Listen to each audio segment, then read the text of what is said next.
No more bad government in Nigeria. Nigeria what?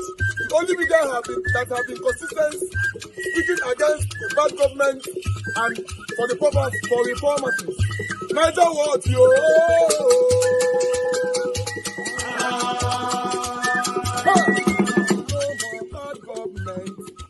No more bad government. Niger what? No more bad government. Niger what? No more bad government. The only media that have been speaking. No more bad government. The voice of the voiceless. No more bad government. No more bad government.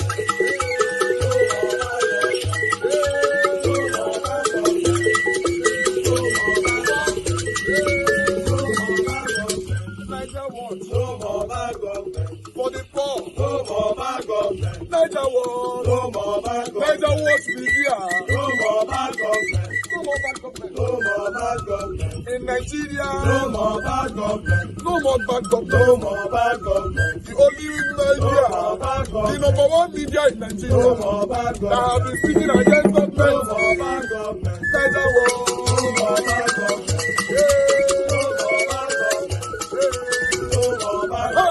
Niger what you? The voice of the voiceless. The voice of the voiceless.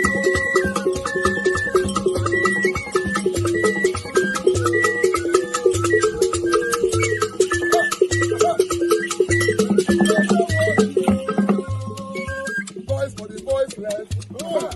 Voice for the voiceless. Niger what? Voice for the voiceless. Niger watch media. The only media that have been speaking against bad government. Being consistency since 1944.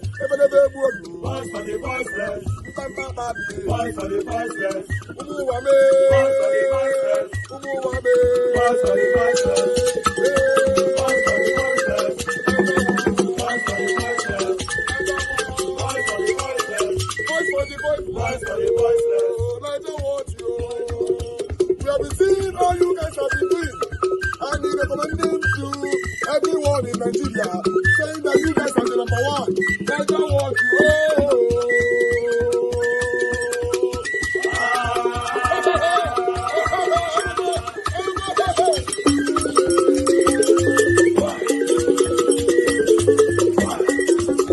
Punishment should be meted out on anyone who is caught or of trading or using the drug, heroin, cocaine, and the rest?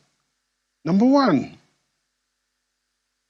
the importers or exporters or dealers in hard drugs kill more people than even the bandits or terrorists. And in fact, these terrorists, bandits, kill under mostly the influence of drugs. So you have to nip it in the bud. We have in the previous act, life sentence. It did not deter.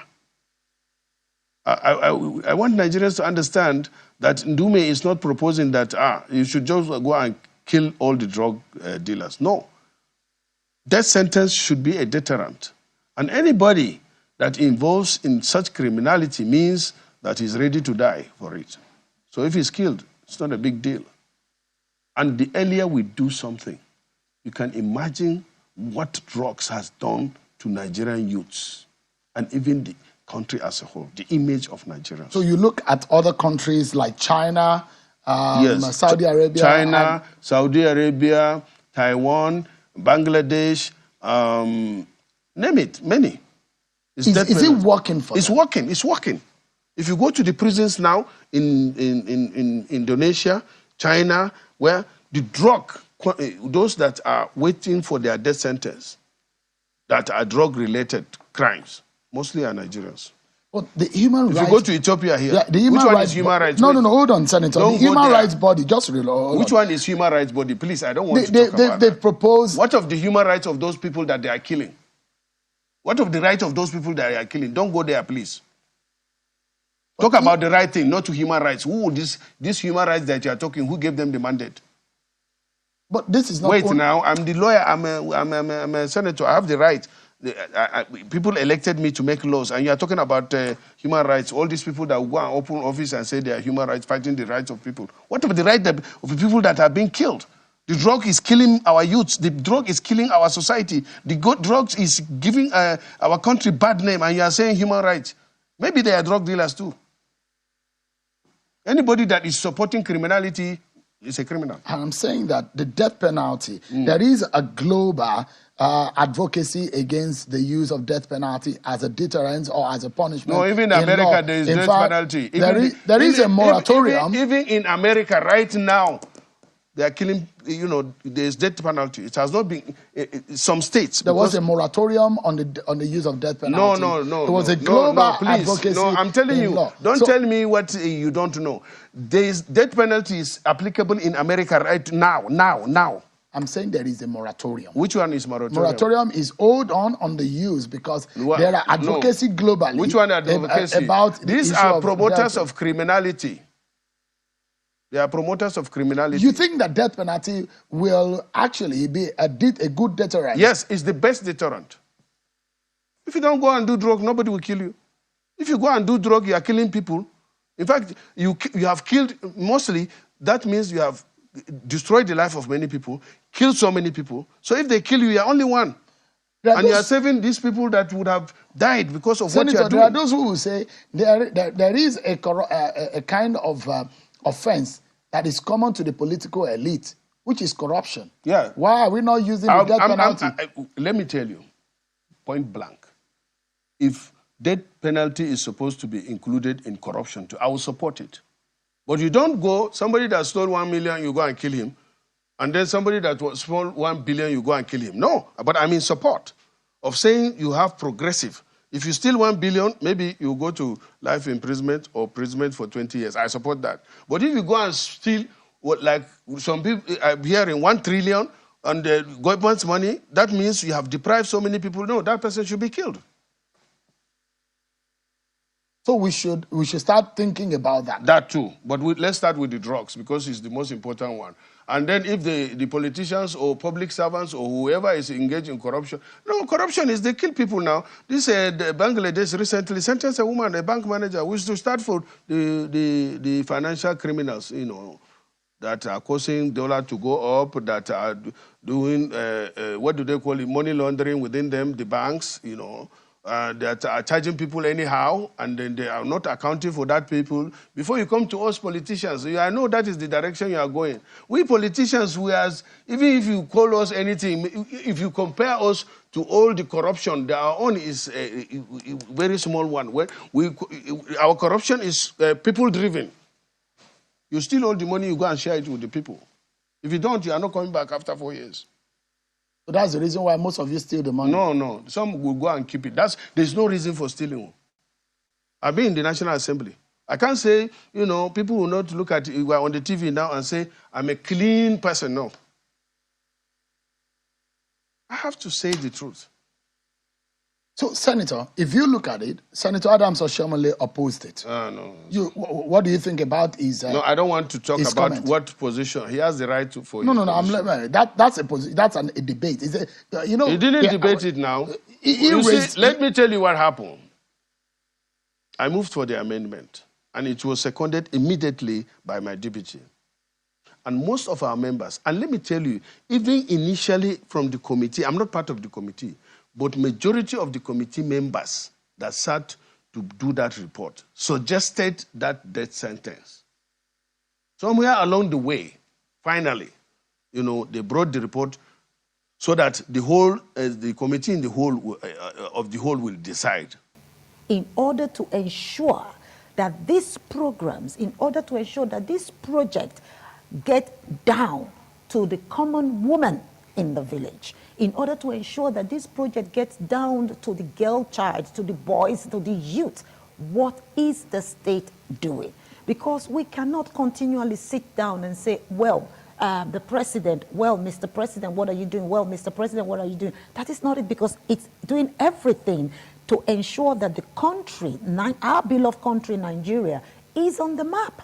Our beloved country, Nigeria, is on the map in the world. And I can tell you, just 1 second, Mr. Okoson, I can tell you that if we look at the things that he has done under 1 year, I can tell you that I don't think there is any precedent in this country since 1960 that have achieved what he has achieved. Exactly, specifically, tangible, feelable things that Mr. President Bola Ahmed Tinubu has done that has made him so outstanding, comparable to all of these other presidents that we had, against the background that there are those who say that renewed hope agenda is renewed hopelessness for the people, because a bag of rice goes for about 100,000 naira or more.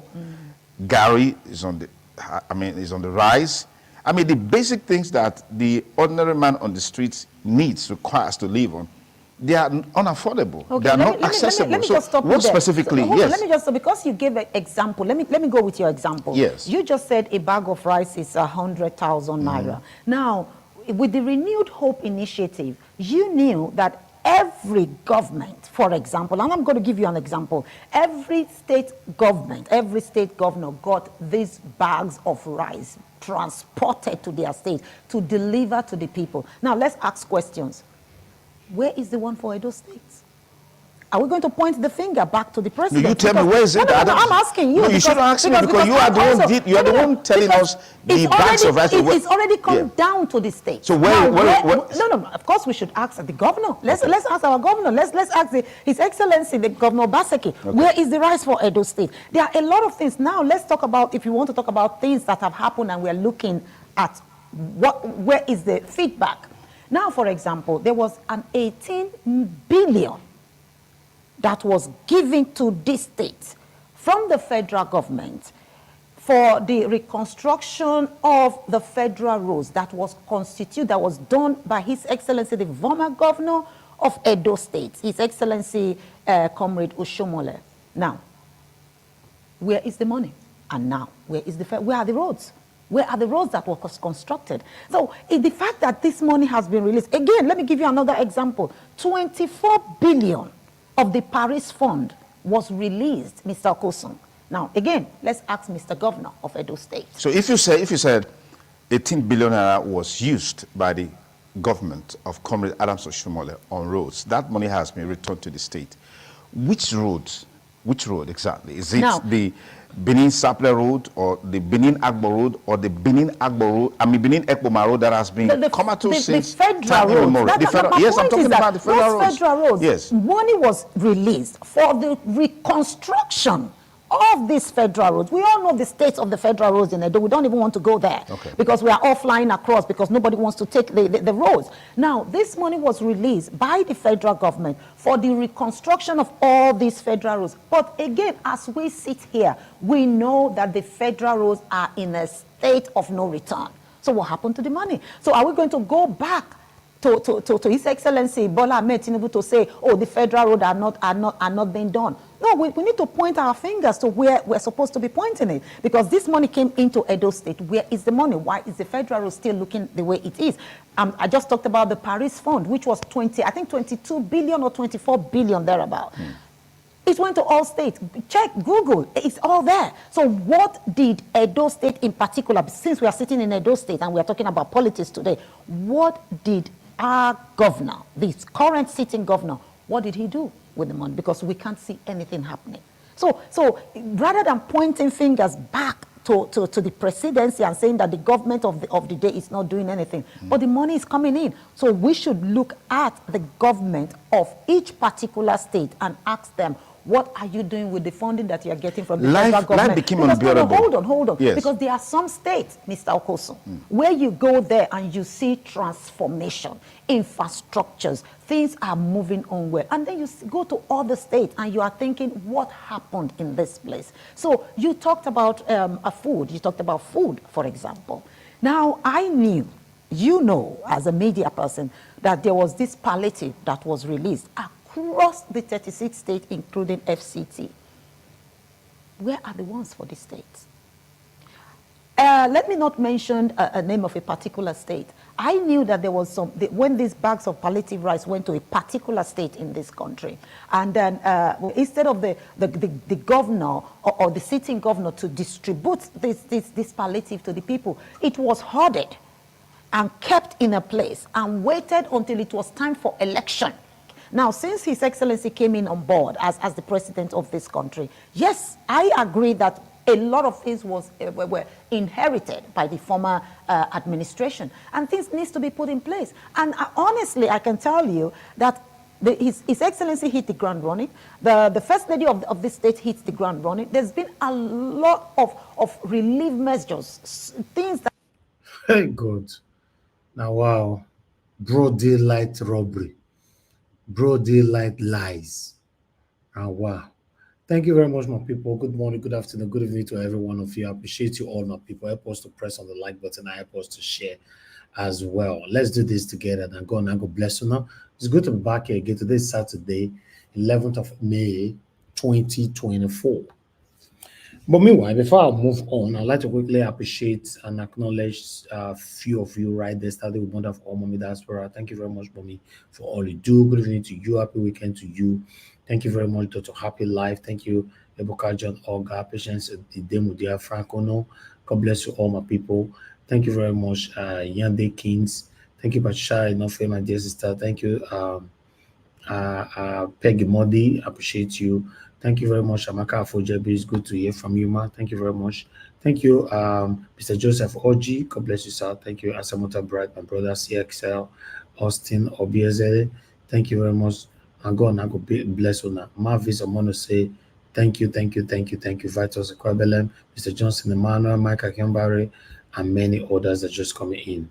Olabi Pesoyemi, winners. Thank you, Ifeanyi. Thank you. God bless you all. Right. I would like to quickly start with my people in Edo State. Una hear now where this woman talk and just now say they give Obaseki some billion.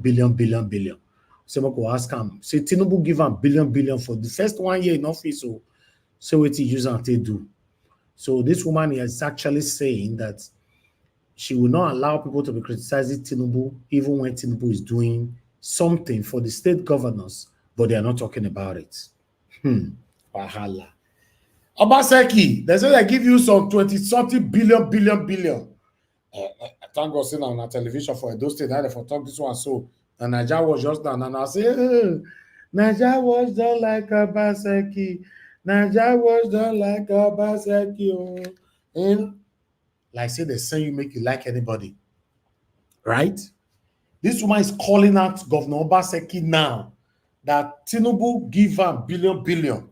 Although I did not agree with most of our submissions that Tinubu keep the ground running and all that, but I'm focusing more on my states. But meanwhile, what do I know? Good morning, good afternoon, good evening to you all. Madam Patricia, Tabo Jimmy, good evening to you, Mark. Thank you very much for all you do. Thank you, Jude King. Thank you, Keto Morris, Aim once more, and many others. Ola Adewale, I can see right there, Prince in Jejima. Thank you, Peter Ifi. God bless you all, my people. I'm just going to post out a link right now. For those of you that want to join today's broadcast, please come in on time and let's talk about these things together. I'm going to take calls first. I don't have any articles for you guys, although I have articles, though. I have 2 articles. Sorry that I just said I don't have articles. I have 2 articles. I'd like to take this quickly because these articles are very, very important. Let me put this through. Bear with me, guys. Tinubu have taken some drastic decision over embassies in Nigeria. So I would like us to quickly take this here. A link has been posted, yes. In case you want to come in there, you can click on it, join us here. Tinubu's government, as you can see right there on the screen, Tinubu's government orders foreign missions, embassies in Nigeria to charge fees in Naira. So what are they wait for before? In our country, now they see people, they pay school fees with dollar, pounds. The economy down and the verse the economy down. The right thing to do, you guys know, but you failed to do it. But doing it now, for me, I like this decision if they will keep to it though. Yes. You cannot be a foreigner and be in our country and be charging rubbish. You should charge us our naira. We'll pay you in naira. If you don't fit carry and we get lots of Ghana must go. We will take carry am. Don't worry. You know, that's how it's supposed to be. Then people will start to appreciate and respect our currency. That's how it works. But I'm not going to take that much. That is coming from Sarah Reporter. In case you want to read more, please go right there and read more.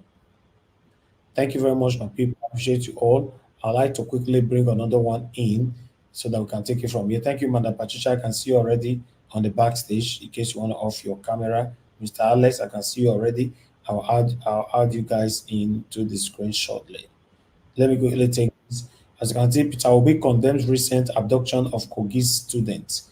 Yes, anybody that have a heart should condemn this. The former governor of Anambra State and the 2023 presidential candidate, Peter Obi, has strongly condemned the recent abduction of students at Confluence University of Science and Technology in Osara, Okene, Kogi State. In a statement posted on his official Twitter handle, Obi expressed deep concern over the security situation in the country, particularly as it affects the education sector. So Mr. Peter Obi talk for this one, not be small, but I'm not gonna take that because of time. So if you want to read more, always go to Para Facts. It's right there. But meanwhile, I'd like to bring our people in now so that we're just going to start talking straight away. You know, I don't want to waste more time on this. And God, now God bless you, my people. I appreciate every one of you. Should we take calls first? Okay, call us 10 seconds. If you call in, that's fine. If not, I'm calling our panelists to start speaking. It's Saturday. We should get on with it. Let's talk about the things that's affecting you and I. Yes, so Obaseki, they say Obaseki carry 20-something billion. Wait till the give am. They say no use am do road though. Not be me talking. Now that woman talking just now. Some of them will love Obaseki. For now, come argue with me. I'll play the video for and I said not be me. I'm only doing my job.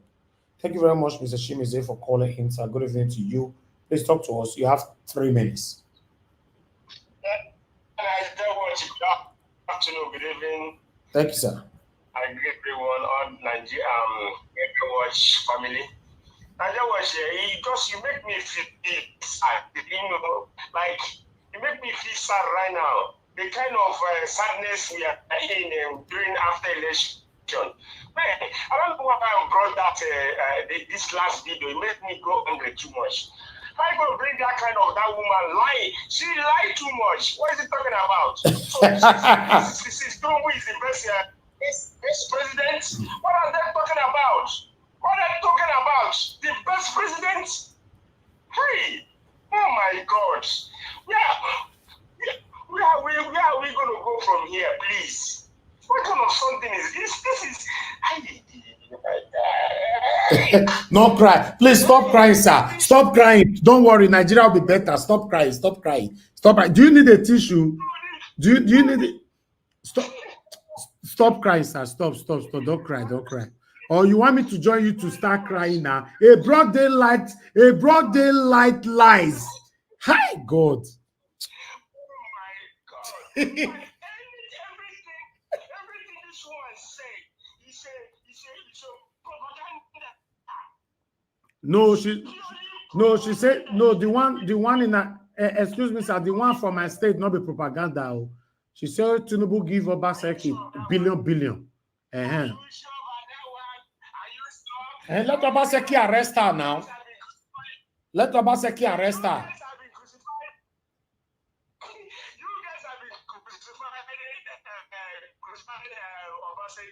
So now anything that came in or coming, you will say yes, it's true. Now television she for talking now. So it's not my duty to find out true or not true. Let Obaseki take her to court.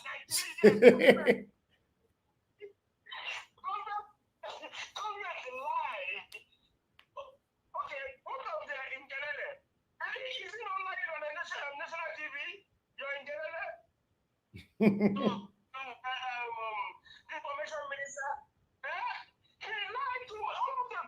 This some propaganda.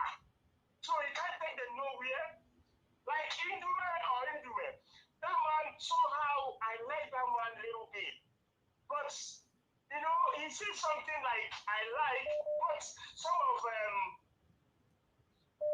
his I dislike it, but in every of these 0 points, the government taxing his masses is wrong. It's very bad. I condemn it. I don't know why Nigeria will never wake up. What? Say, who will make Nigeria? What will? All right, all right, sir. Thank you. Your network is breaking. Your network is breaking, oh. Can you hear me? It's breaking, sir. Hold on. Can you hear me? Okay, yes. Oh, yeah, round up, sir, please. Okay. Please, Nigerians, you guys need to wake up. And another thing, I don't know why every president that comes to Nigeria, they say he's a listening president. This woman keeps saying, My Excellency, My Excellency, My Excellency. Come on. Everybody, all the Nigerians, they have listening here. All the non-Nigerian presidents. No one is never. So all of them is listening. They have listening here. Where are we? Okay. Thank you. If government is doing bad, you promote them. If they do good, Thank you you. promote them. You never say no. Nigeria watch, please. Thank you, sir. Thank you. Don't cry anymore. Sorry, sir. Sorry, I apologize. All right. Thank you very much, Prince, for calling in. Good evening to you, sir. Please talk to us. Hello. Yes, sir. Hello, Mr. Elvis. Yes, I did. Hello, brother. I greet you, sir. Thank you, sir. I would laugh one time I felt man where they cry because of Because where they lie. Like the first time when they see Nigerian women where they lie for where they win position. I think just arrived. That man where they cry. Well, anyway, my brother, you see, say the other time when I call, when I tell you say I'm in Biafra. You understand me? You see the thing way there for this matter, say the system where Nigeria they run can never help anybody. You see that woman where they lie like that, bold face, if you allow the journalist to talk, the person where they interview her, allow the man, and the man just form people for her. He just talk, they lie or they lie where they lie. You see, what I want to tell you, brother, is you see, as they don't say so, Edo people sabi Edo people. You know, go feel come tell Edo person say this and that, to see how all the correct be, where go tell you how it be. Our people they talk for Igbo say language say person where be your person where be say na your family person. You don't go tie wrapper to take cover the wound where they for your leg. You know where all the whole patch where they for your leg because you are that done there for home. Look at my brother. If you see Togo they see as they kidnapping. They talk about kidnapping for now for students there for where will be they condemn. Togo they hear anything like kidnapping. The last time we hear kidnapping for Ghana, all of them they pursue them. All of that as they pursue them for Ghana, what we hear after Nigeria say visa on arrival, open border for them. All the whole terrorist headsmen is inside Nigeria. That's why we say we the advocates for Biafra. Don't be saying that for selfishness. Under your own region, as they do this so be a nation. Edo man can hold Edo man accountable directly. Igbo man can hold Igbo man accountable. That's why I say it's the best way you wait there for your family. Don't be tie wrapper to cover all the parts here there for your leg. You know where it is. You understand me? If everybody do on their own at Togo, Ghana, Benin Republic, go there, go see steady electricity. Go their road. Now, in 50 years, never spoil the car road where they get there. Don't go that side. Yeah, their water, they get tap where they run. For Benin Republic, Togo here, where we just cross border, go see. Yeah, all these people, they suffer, they don't get money like Nigeria. But because of the system of Nigeria, Alama Jari system, some people are lazy. They don't want to be responsible for anything. They don't want to contribute for anything. They just see the Nigerian system as a place, as a parasite system. You understand? Whether you work or you don't work, or just go for Abuja, go collect money, and come spend that. The people will suffer. You understand me? So, see as they rule Nigeria, they come out square subsidy. We need the people they shout, they die. On daily basis, nobody will buy medicine now for Nigeria. All common man, you don't fit buy medicine. Hospital, only to pay for the card, you don't even fit pay. People are dying. People wey dey die every day, you know, for sickness, pass people wey even the terrorists dey kill. But government no get record for that. And the people wey our people no even know. You understand me?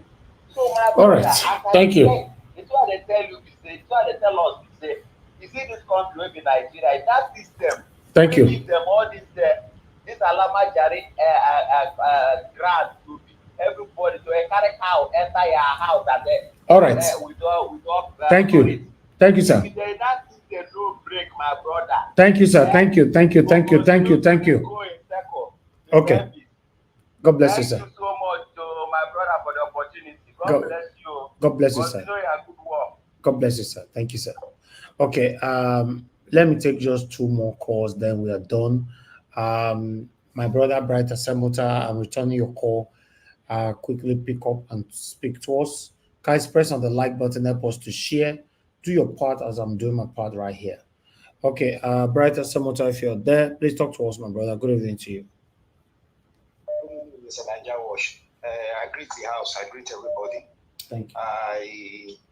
I saw some of your headlines. Mr. Niger Wash, if we talk from today, go reach tomorrow. Now here we did, now we see it. You know the problem. You know, this is one of the problem I'm having with the Labour Party and Peter Obi. You cannot start advocating for a change when the channel for making that change, it still remains the same channel that the whole process will still go through. There will never be a change. I don't see. Dollar is going up as we speak.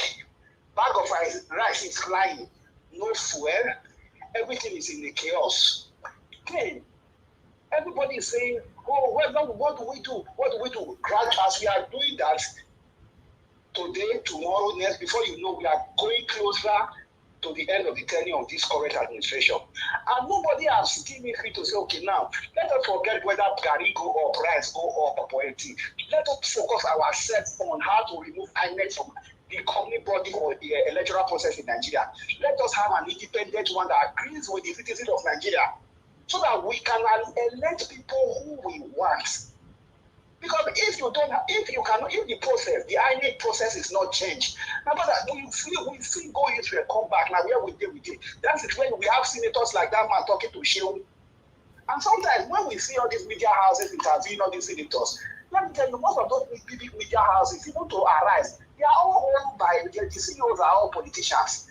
Sometimes all these are just avenue to stimulate the minds of the Nigerians as if they are doing what they are supposed to do. They are asking questions, whereas they just ask the question and it dies there, just to feel as if, oh, they are on your side. Nobody is on your side. It's a propaganda, it's an agenda. Because all these politicians, we have invited these people, and before we still tell them that you cannot ask them questions, the journalists cannot even say anything. At the end of the day, the man will go, whatever he says stands, nothing changed. Like that one that was talking in ITV News. The journalist who was asking that woman question just now knows that Tinubu has not done anything as we speak. And somebody is talking to him like that, and you are a journalist, and you are taking him in like that. Then the people will say, well, I did not try, and I asked the woman a question. All out is a system, nothing changes. Because we have been like that for years. INEC, I told you yesterday, INEC, they put us blue black. People is not in the middle sleeping. What else do you want? And you are saying, we go see what you go do. We go mobilize. Mobilize what? Who are you mobilizing? If INEC remains, nothing changed. That is why Peter Obi, instead of the opposite, leave whatever Tinubu is doing, Peter Obi should focus on INEC because they robbed him. He should focus and advocate for people to support him. INEC must be changed. There must be an institution that aligns with the people's consent. If not, Peter Obi cannot get what he wants. No, as you want me to tell this, every evidence was clear in the last election. Even Black Marcia said that it is from. Which other force are you going to use to get 2027? Well, I want a war. How do you be that? It's not possible. It is not possible. It's not possible. It's not going to work. If we don't start advocating, let me say that one I will don't talk. We don't need that again. We don't. Everybody is talking about the election in Benin now. We are doing that. For you to go and stand again and vote as they are going to do election in Benin now. If I say you yourself, you are agreeing with the corrupt system. You are part of the parliament. You are participating in the program that will bring people that will come and ruin your life. If the people got it and say, no, I'm not a partaker of this exercise. I don't need it. All right. But by the time the people still continue, you still go there and vote. That means if at the end of the day they bring somebody you don't like, you cannot confront it because you participated in that election. You cannot call it a fraud because you participated in the fraud. Thank you. Thank you, my brother. Thank you very much, my brother. I appreciate you. Thanks very much. Okay. Please, can we just move on now? I can see more people call in. Okay, let me take one more call. Just one more call. I'm returning this call quickly. Pick your phone now. Pico. Thank you very much, Mr. Emmanuel. I'm calling you back. Good evening to you. Talk to us. Thank you very much, sir. Please go ahead. Talk to us. I was on the last week just now. What do you expect? That woman, she's the women leader, APC. So what do you expect? You shouldn't expect her to praise about second now.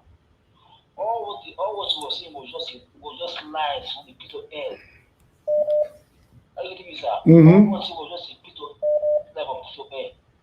I don't believe that APC will give PDP to 5 billion to do roads. I don't believe that. And as for the governorship candidate, I'm rooting for Asun Witaro because he's the most competent among all of them. Okay. And the deputy too, both of them is good to go. They're the most competent among all the candidates. So I'm rooting for them. No, I'm not in Nigeria, but I will tell my people in Nigeria to vote for Asun Witaro, PDP. Hi. Thank you, sir. You don't see on scatter table now. Thank you. But our choice now, you just ask the people by choice. That's why I have my Okay. vote for Okay. Thank you, Zach. Thank you. All right, let me take this call. Hello, good evening to your name and where you calling us from. Hello, Mr. Nigerian. It's me, calling from Italy. Thank you, Mr. Owabek. Talk to us quickly. Good evening to you. I beg you say one word just now, say about the billions where they give Obaseki. For me, Obaseki, but the man is say maybe in order to Shani, but he still try for the Edo State. They will say I still go the I still see so many things. Okay. Very good and so many things very bad, especially for the security. So at least make those people make they ask Obaseki the billion where Tinubu give them. Not be Nigerian watch talker. According to you, now their media. Now TV talker. May they not ask you. May they ask their media. Anyway, what I want to add to that is say, waiting APC will bring come out. It's not better. It's not going to be better than waiting PDP will bring come out. Thank you. God bless you, Mr. Wawa. Thank you, sir. All right, my people call us. I beg. Let me come back to you guys. My people, we're on a day. We're gonna press on the like now. What did they happen? Why this like in the pepper or not to press on? Press on. Okay, let me call on the people on the panel. I would like to quickly prioritize Mr. Alex, then I'll come to Madam Patricia Tagbojumi to speak to us. Mr. Alex, if you're there, please speak to us. Good evening to you, sir. Yeah, thank you, Mr. Najawash. Can you hear me? Yes, very clear. Yeah, thank you for the great work you're doing. I say, may God bless you. And I say, Bobo Lobuna, the voice of the people remains the voice of God. And my fellow panelists, thank you. Those on the comment section, and of course, viewers worldwide and our enemies amongst us, thank you for taking out time from your busy schedule to join us. You know, the federal government, we know, Nigeria, as we know, it has been a pain in the body of Nigerians. The country, for me, is not fair to citizens. The leadership of the country, especially at the federal government, they don't care. The senators don't care. Look at what that man was saying. I'm not against fighting against drug abuse, but now you quickly remember the youth when it comes to drug abuse. But when it comes to job creation, you pretend that you don't know how to create the enabling environment for youth to thrive by providing electricity for you to have small businesses. A young man who wants to establish a barber salon, the first problem after hiring a shop or getting a shop is electricity. You go around the country, it's about generators. Some of them would think about that idea, but they will get discouraged. You are not putting up a motion to address the causes why the youth are going into drug abuse, the failure of government, the looting spray by politicians, governors, including senators, rep members. You are blaming the youth who are caught in the web of helplessness. What have a Nigerian youth ever gotten from the Nigerian state? Go to different countries across the world, even countries that don't have oil.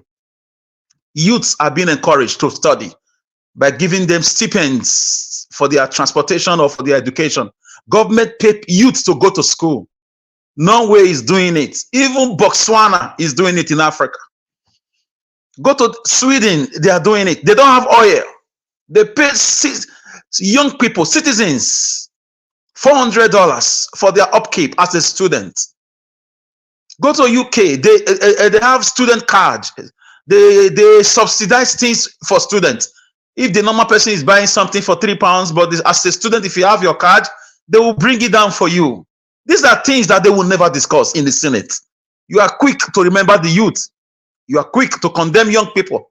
You are quick to condemn people from going into drug abuse. Some of them are not drug addicts. It's you senators and the president and the governors that turn them into drug abuse, into drug addiction, into drug addicts. I mean, I wish I was in that studio to look in the eyeball of that man and have a debate, honest debate with him. What has the Nigerian youth ever benefited from this country of theirs? What is the security? Can a young man carry, agricultural produce from Benin City, from a farm in Benin down to Kano, without being arrested and kidnapped along Abuja Lokoja way? Some of these youths have turned to different things. I really pity them. They are victims of circumstance. They didn't ask to be born in Nigeria. Nature brought them here. No plans for them. You pick up a few of them out of 1 or 2 million. You pick up 7 or 8 of them, and you abandon the rest. So I do not like it when they only remember the youth when it comes to bad things. What about the education? The universities, all of them are in bad conditions. Bad toilet, bad library, everything bad. You will never want to do anything as a federal government to see how we can encourage these young people to go into businesses, to go into farming, to go into different things that they want to do, to bring their dreams to the table and see how we can motivate their dreams and see how our government can come in. A guy was telling me, he said, if you are born in Finland and you are more than 20 years, he said after university, if you have any dream, you approach there's an office at the county, like we call local government. You tell them your dreams, the council will sit over it. If the thing is attractive, they will invite you over and sponsor it and give you a loan, a grant that you can power that investment and you can pay back in 20 years' time at your own convenience. That is a government that loves its people. So I'm not encouraging people to go into drugs, but I don't just address problem from the roof, from the branches. You look at the roots of a problem. The Nigerian governments, they are just evil. They don't care. Up till now, they've not talked about emotion to address why do we have electricity problem? Why are they running from that problem? Why are they running in the Senate, in the Rep, as governors? They have governor forum. Why have they not addressed it? Youth are leaving the country. Engineers, doctors, lawyers. Why have you not addressed the causes? Why are they all running? What is pursuing them in different states? As a federal government, brain drain, you are not addressing it. You are quick to move emotion to create death penalty. Look at how they behave. If I talk now, they say I've started again. If I say that is animalistic, you can't just be creating death penalty when you've not created a source of help, a source of succor. Countries that have death penalty, they have 24 hours electricity for young people to create businesses, to create factories. Countries that have death penalty, they have good roads to carry, their goods from the farm into the cities to make supplies. Countries that have death penalty, they have a good government that give them water to drink as you pay your bills. Countries that have death penalty, they have loans for students to go to school and they can pay after they finish schooling. Countries that have death penalty, their young people are not leaving the country as if there is a war, and yet we have a government that are busy treating, trivial matters. You are just copying it. Death penalty. Look at the way he was talking. He was sounding primitive. He was sounding archaic. He was sounding, nambic bambic. The guy was just off. He was awkward. You are copying China, copying Singapore. Can you give what China is giving to their young people or to their people? Can you give them? You are copying Singapore, Malaysia, death penalty. Can you give them the type of factories they have? Can you create the enabling environment? Are they kidnapping women? They are raping farmers? Can somebody help me ask that senator? Are they kidnapping people in Singapore, in Malaysia? Is their president missing and come back in 1 week without any traces? Can you tell me, are they rigging election there? Do they have INEC announcing results in the middle of the night? Death penalty. They are very quick to copy things from abroad when it favors them. Do they have bad roads in China or in Singapore where they have this death penalty there? Before you create a capital punishment, you create, welfare for the people. You create basic amenities. You make sure there is no excuse for anybody to be lazy or to go into crime. When you finish looting money, can that man tell me the money he received as a senator for his project in his ward or constituency? How did he spend it? A senate where they are creating, giving 100 something billion naira for borehole. They are still talking about borehole in 2024. And you say death penalty. I just look at them like, I question their academic falsetto go. I just look at them like these guys are not ready. Like somebody rightly postulated last few days that they are not intentional to solve the Nigerian political class. They are not willing to solve Nigerian problems. They will pick what favors them and throw away the real problem. These young people were born in this country in darkness. Right from the hospital, their mother pushed in darkness. They delivered them in darkness. They went to primary school, secondary school in darkness. University in darkness. That is enough to even make you go into drugs if you are not well cultured. It's enough. The frustration. And they have mobile phones. They are seeing their own counterparts in different countries. The frustration in Nigeria. You can't wake up and on your light and read as a young person. You think it's not enough? Let me tell you a story. I think it happened somewhere in America. A little boy, a young boy, a boy of 7 years old or 5 years.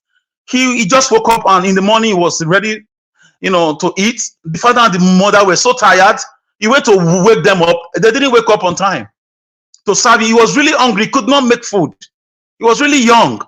Guess what he did? He went into the kitchen and took his own life. Guess what American state did? They have to sentence that mother and father for neglect. Everybody's brain capacity is not the same. Some people can handle stress. Some can't. That's where government come in with therapists, social works. But they don't think about these things. Death penalty.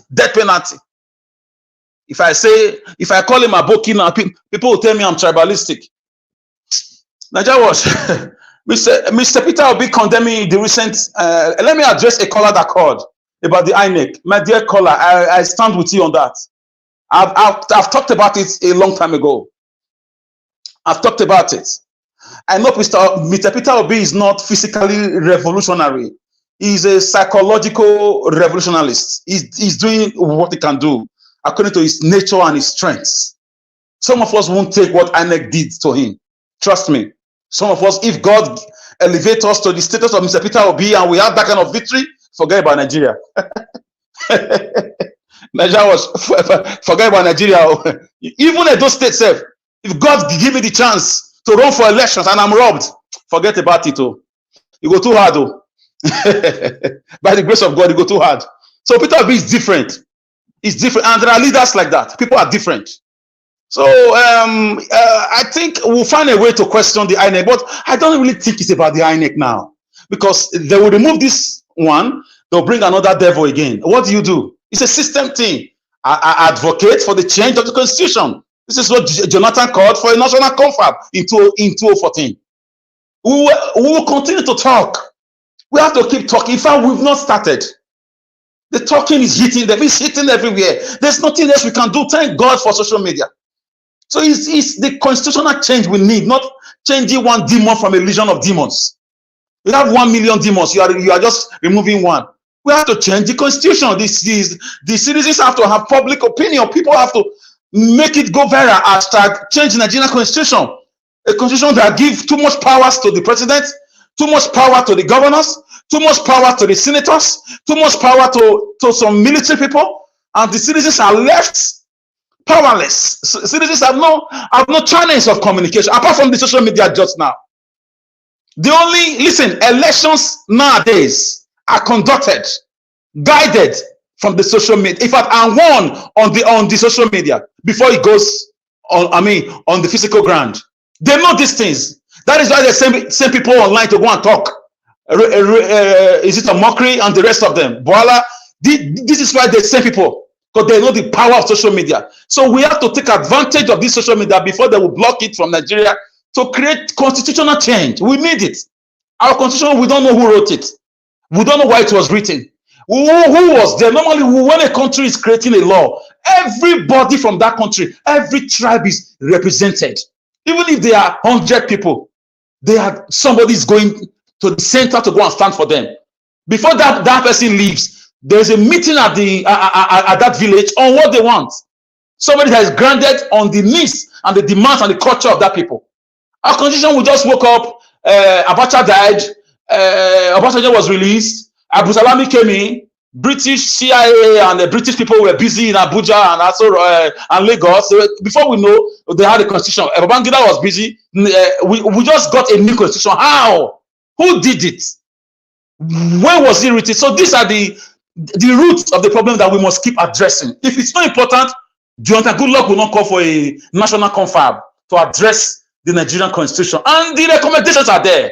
They are in Abuja. Buhari being a man that he is, or that is living or dead allegedly, I don't know. They swept this under the carpet. It's there. So it's not about changing any chairman. It's the constitution we need to fight for. We are tired of amending.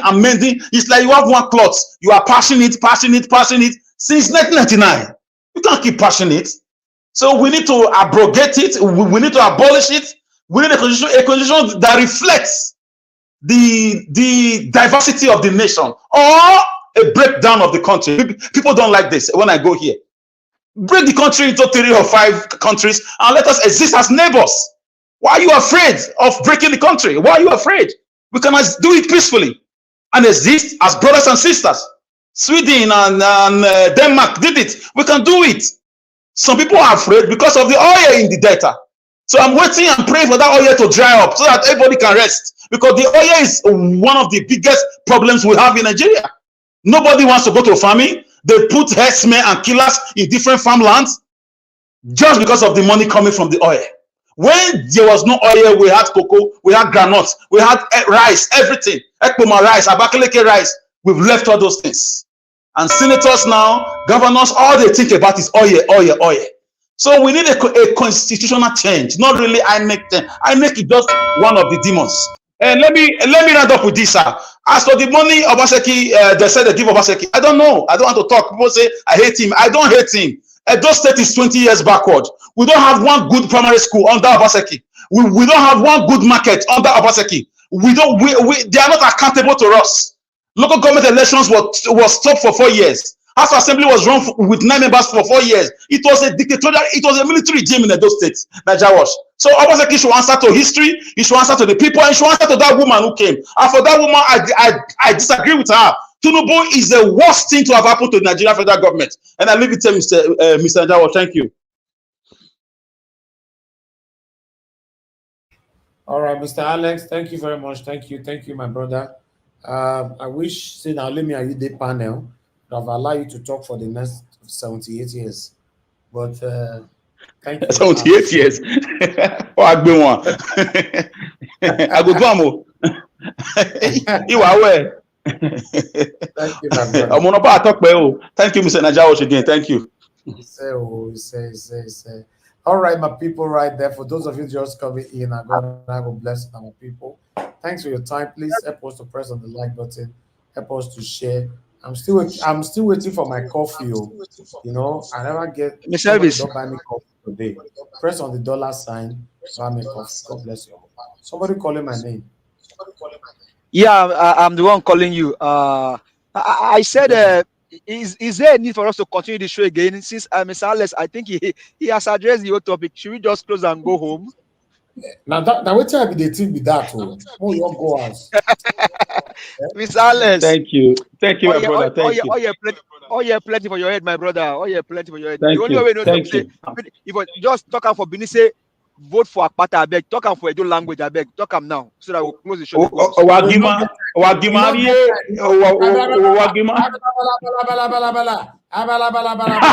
Wagimaria ze yakpase akpo walao. Wagimaria ze Mr. Lumidi.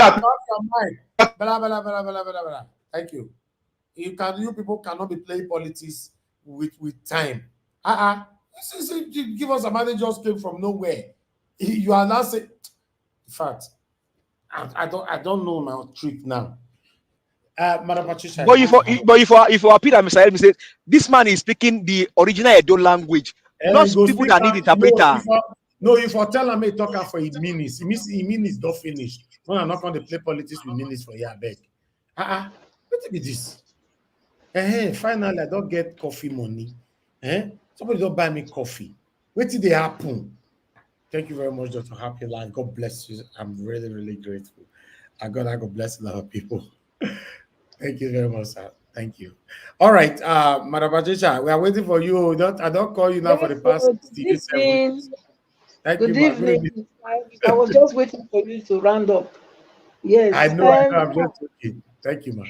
More people should, let the coffee money keep trickling in. It's important. The laborer is worthy of his wages. So Mr. Evans is always here, informing us and carrying everybody along. So, yes, he deserves to be rewarded. Thank you so much. I want to say a shout out to the people on the comment section. Thank you. And of course, Mommy again. Mommy Diaspora, thank you. I love you. And then the panelists. Mr. Alex, not true. I think all of us are supposed to just close this broadcast now and say bye-bye today. And let's give Mr. Evis, a day off because you've already addressed everything. So I don't really have much to say because you touched on all that was presented and, you made your submission made points in every way. So thank you again, Mr. Alex. But Mr. Alex is no longer in Nigeria. So why is it being prioritized? No, let me ask Alex in location. No, you know whether I don't return. You know that I don't return. Alex go there, Magba. The second minute he did Uganda. The other one, I'm doing it for you. I'm doing it for you people. I need to be alive. It's not easy. Please let's protect him. I beg. I beg protect our beg. Protect our beg. Protect our Alex. I beg. I hear you. VIP. Okay, we just leave it like that. We thank God. It's okay. I understand. Yes. Oh my God, the woman that came. I think we also. That's why I even joined today because I've been busy in the past 3 days, so I wasn't able to join the panel. But I heard all the things. Now after the program, after my program, I tried to join. I mean, it's been a lot of lie spilling here too. It seems these people they are all the same. It doesn't matter which party they belong, because they are all PD, APC. So that blood is running. That blood is running in their veins. They cannot but lie. It's only lie that they have. They don't have any market to sell. Their product is bad, so they have to sell only lies. And I thank God that you know our my co-panelists here, we are not here to deceive people. We are here to speak truth to power and to inform people, so that to give them the right knowledge that they require, so that they can make an informed decision. Because after all, at the end of the day, the decision will be theirs, and the information that they get will make up what decision they will take. So I'm sounding it again that anyone coming here, please, if you are coming, come with facts, come with truth. Don't come here to deceive. This platform is standing for the right thing. We are standing for truth here. So don't just come here to try and deceive the gullible. We will definitely counter you and we debunk whatever you are coming to say. So that woman is clear that she's also, yeah, all of them, they are, like I said, everybody know that she was lying, but she was going, still talking. And the worst part is that they don't even let anybody talk when they're on that their gear. you know they just put it on that there and continue. They keep raving it, no matter what you want to say. They try to silence you because they don't have anything to say. It's a shame that this is how people have reduced themselves to, because of Ipaje, you know with the motion being raised of death sentence. I mean, come on. Like Mr. Alex said, I mean, you have to. I mean, anybody committing crime in Nigeria these days, apart from maybe if they kill another person, by another person, should they actually be held responsible? Should they actually be punished? That's another question. Because for you to curb crime, you have to put enabling environment in a place, in every aspect of their life. You have to create job. An idle man is the devil's workshop. That's what we know. It's people that are not idle, you made them redundant. They are not working. They don't have anywhere to go in the morning. What do you think will be talking to them? The devil will talk to them. If you're not making good of children for good, something else will make use of them for evil. It's either good or it's either evil or good. It's either light or darkness. There is no middle ground. So, but these leaders, these people, in fact, I don't even know what to call them leaders. I think we will stick with the word reigners. They think things will just happen like that. So how would you expect, our youths to turn out right if when they are being disenfranchised from everything, from the common patrimonial, they don't even know where they belong, because they are not carried along. They are not catered for. Nobody cares about them. So what do you expect? Why would they not be drug abuse? Why would there not be all manner of crime in the society? Why would there not be? You know, Crime, I mean, being not putting your youth to work, is a recipe for disaster in crime, in increase of crime. Because they have to work. The youth are energetic. So they need to, be active. They need to be engaged in positive um, things, things that will bring their good side out, things that will inspire them positively. Because if you're not inspiring them and you're not encouraging them, you are not empowering them positively, something else definitely will do. The result is what we are seeing now, is the result. So they cannot be complaining. You cannot sit there as a lawmaker and not look at the root cause of your negligence. your negligence as leaders. You failed the common Nigerians. You failed the youth. And you forget that the youth are the future. The youth are the future. Any people that neglect their youth, they have neglected their posterity. That's what it is. Because how? The youth are the future. You are already going to your grave very soon. Most of you. The youth are the ones supposed to carry this country called Nigeria going forward. And here you are, you're neglecting them, making them not useful to the society. So what do you expect? If they're not useful positively to you, they'll be useful negatively to you in the other way. So that's what we are seeing. Nobody should be complaining. And they shouldn't complain. If you want a better outcome of your youth, go and set up industries. Go and set up, enable environment. Create jobs. Bring light. Let them have 24 hours electricity. Very important. Repair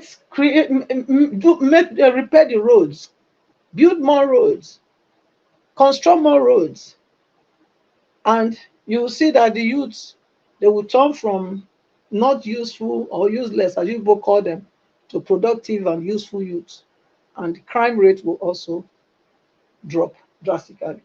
So that's that. The INEC. Now, Constitution, now, everything like Mr. Ale said. The Constitution is what we need to start pressing for. The contract, Nigeria, the Nigeria becoming one was supposed to be 100 years. It's expired. So I don't really know why the country is still together. Because this togetherness that Nigeria is now, it's an illegal together, it's an illegal thing, because the contract or the agreement, yes, was for 100 years and it expired 2014. So from 2014 till now, it's 10 years. So we have been illegally binded together for 10 years. So when are we going to say enough is enough? That contract, that agreement has expired. When are we going to be able to stand as a people and say, no, we don't want this anymore, and this is what we want?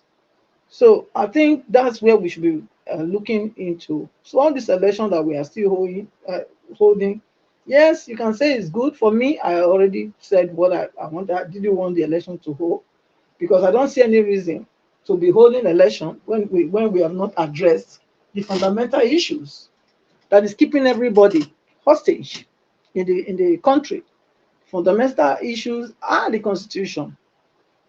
The Constitution is one-sided, and until we address that, then I don't see anyhow anything is going to change, because a Constitution that gives immunity to the governors and the so-called president, and they can do and undo. So how do you really how do you bring them to book?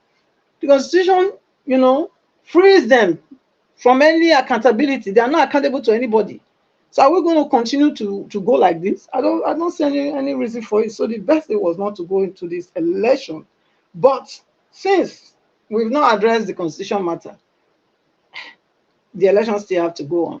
So hence, I'm clamoring, for Akpata, because I believe that he is the person that Edo needs now. We need a fresh air to blow away whatever wrongs, whatever bad spirit that have been in Edo.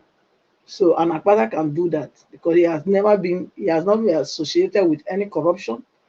He has not been jumping from one party to the other. So I believe that he's the right person to do the job. Looking at what Alex is doing in Abia State, I believe that same thing can be replicated in Edo State. We want Edo to work. We want Edo to work for everybody, whether south, east, west, north. Everything should be working. That's what we want to see. And Mr. Akpata can make that a reality for all Edolites. So Edolites, you have the person of Mr. Akpata who can actually help you to bring Edo to that world stage again that Edo used to be. Mr. Alex said Edo these people are taking Edo 20 years back. I won't say 20 years back. They're taking Edo 40 years back. They've taken Edo State 40 years back, because at least before, Edo had this that is state bus in the city, this long bus. You know, today you don't see those. I don't see them often. I don't see much of it. I think I saw only one, and it was looking very, very old or something. Before, you have them everywhere. This time around, it's only maybe some areas they normally drive. I think it's from Ring Road to Uniben. That's where I saw it. I didn't see it any other place. So before, you see them everywhere, you know. So these are all the things. And pipe-borne water, it's not every home that they have it in Guinea yet as we speak. So Mr. Olumide can make this a reality. And the light, I'm very sure that Mr. Olumide will bring light to Benin City, because he will definitely copy from Alex Oti and turn around Benin City. It's called Benin City. It's supposed to be a city, not a village. Benin is looking like a village now. It's looking like a glorified village. So we need somebody that can actually bring that beauty out again in Benin City. So vote Akpata and forget all these people that have been in government for years and they didn't do anything. There's nothing they are coming to do now that they couldn't have done before. Okay, so they've been there, they've done it, they've done their best. There's no need giving somebody that have reached their limit of their capability. They have gotten to their limits of their capability. That's as much as they can take Edo. That's how far they've brought Edo to. So if you're expecting anything higher than what you see now on the ground, then vote Barrister Olumide Osaigbovo Akpata. Thank you so much, Mr. Elvis. I'll leave this there at this moment. Thank you. Thank you very much, ma. I appreciate you. Thanks for your submission. Yes, I know say people with the support of them, they are better, but they celebrate them because they are saying Mama don't help na echo that area now. Anyway, let's move on. Thank you very much, my people. I appreciate every one of you. I'd like to re-echo CCO. Thanks for the support earlier on. God bless you. Thank you very much, Amaka Fojabi. Appreciate you, man. Thank you very much, Doctor. Happy life once more. God bless you, all my people. I'd like to call on the next person to speak to us, which is Mr. Jonathan Kingsley. It's good to have you on the show once again, sir. Thank you very much. Good evening to you. Please talk to us. Thank you very much, Mr. Elvis. Greetings to you, and God bless you for the work you are doing. I greet all the panelists and all those that are on the comment section, those that are listening and watching. Please take time out to like this broadcast and to subscribe to the channel. I greet everyone once again and welcome. I want to thank my fellow panelists that have spoken ahead of me. God bless you. Mr. Alex, as they said, you have highlighted the key issues. You have just done that, and God bless you also for that. I will just maybe add one or two things to it and probably look at it from another perspective.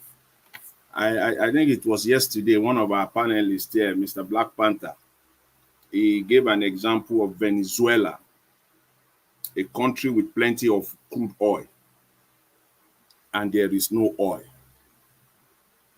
That is where Nigeria is. Nigeria has gotten to that point now.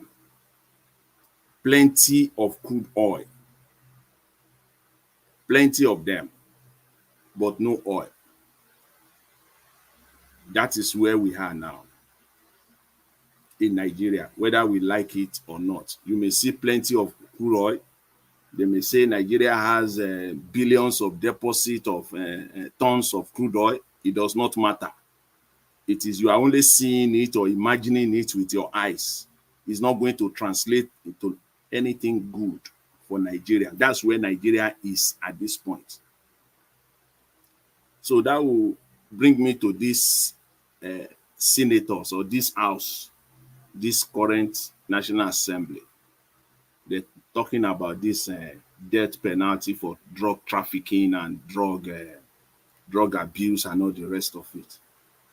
First of all, I want Nigerians to know this. This law is not for Nigerians. This law is not for the youth of Nigeria by any means. Please, let's get that straight. This law is not to protect, even if it's a misplacement of priority, as it has been, clearly, spelled out by Mr. Alex. Pure misjudgment, pure misplacement of priority. Even at that, this law is not for us. It's not for the benefit of Nigerians. This law is for them. This law, Nigerians get it right. This law is for the rich. As we will call it in Nigeria, the high and mighty, quote and unquote. It is for them. Because when was the last time any one of us see the Nigerian legislature, senators, House of Rep, politicians, just wake up one morning for the good of Nigerians, for the good of Nigerian youth? They just woke up one morning and they deliberately pass a law for the benefit of Nigeria. Please, somebody can remind me one. And they pursue the law and they pass it in the House. And within 48 hours, the president gave his consent. Please give me one from, don't let us go too far, just from 2015 to date, because we can go as far back as 1999. But let's just stay on 2015 to date. Please mention one law. I'll be waiting on this broadcast. Somebody will just come and tell me there was this law that it is so pressing to the benefit of Nigerians, the Nigerian youth, that the Nigerian senators and House of Rep members, they just gather together, fight for it, debated it, pass it into law, put it on the president table, 24 hours. Mr. President assented on it and it became the law. Please, I want one. There is none. They cannot do this for the good of Nigerians. Are you telling me that this law that they are now pursuing is for the good of that junkie under the bridge of Ojuelegba? It is for the good, because I've been seeing junkie in Ojuelegba since I was 5 years or maybe 6 years old in Lagos. I've been seeing junkie in Isaleko. I've been seeing junkie all over the place in Idumota, Idumagbo. They are all over the place. I've been seeing them. They are still there today. Unless you are telling me now that they just woke up. They love these people so much. Those people that you and I will see on the street of Nigerians as we all grow up in Nigeria. That it is now they just woke up now. They love them so much. Now they want to take care of them. Certainly not. It is not for them. It is not for them. It is for them, for their own children, their own sons and daughters that have turned to junkies. We know these stories. At least I know one or two. It is for their own children. So some of them have turned to junkies. They can't bring them out. If you visit them in their homes, they lock those children up in one room. They can't come out because they have turned to junkies. They are disgraceful to them. It has become a menace to them. And they needed to use their power to do something. And one of the ways now, okay, let's control it, the people that are supplying them. First of all, again, this cocaine and this heroin we are talking about, they are not cheap. They are very, very expensive. Those junkies that we see on the street of Lagos, under the bridge in Ojuelegba, in Idumagbo, and in all over the place. At least I can talk of Lagos very well, and everybody can talk of the state that you come from, where you are born, you grow up from. You can say the same thing. I can also say a little bit about Abuja. You will see them there, junkies all over the place. These are people that are buying the homemade drug, those over-the-counter drugs that they can lay their hands on, not cocaine, not heroin. These are not cheap drugs. These are people that have money to buy them, and they are making this law for them. It is not for, first of all, it's not for the good of, it's not that they just love Nigerians so much. If they do, they will have done everything. I thank you, Mr. Alex. Everything you highlighted, that is what they will have focused on to do. As in yesterday, all those laws, all those things will have been in place. But they are doing this for their own good. They think, they believe that this is one of the ways to handle it for them. They can't see some of these children, of some of these kids of these people, they can't send them to America or UK, because there they will even get, the only thing is that they will just hear phone call, and they don't want to hear that phone call that one of their own has spy because of drug abuse. Keep them in one room in Nigeria where they can be monitoring them. Most of them have turned to junkies, and they want to deal with the suppliers. That if there is a way they can deal with the suppliers, maybe they will be able to deal with these menace. It is their problem mainly. I know every society have drug problems, but mainly in Nigeria, it is the problem of these people. And if that is the way they are getting their own punishment, so be it for them. Don't let them come out here as if they are working for Nigerians. Far be it. They are not working for Nigerians. This one is for them. It's for them. Because we have junkies all over the place in Nigeria. You will see them on the streets all over the place. Which welfare program do they have for them? Which social program do they have for them? None, zero. Just wake up one morning and now say death penalties. So we know all of this. We know all of this.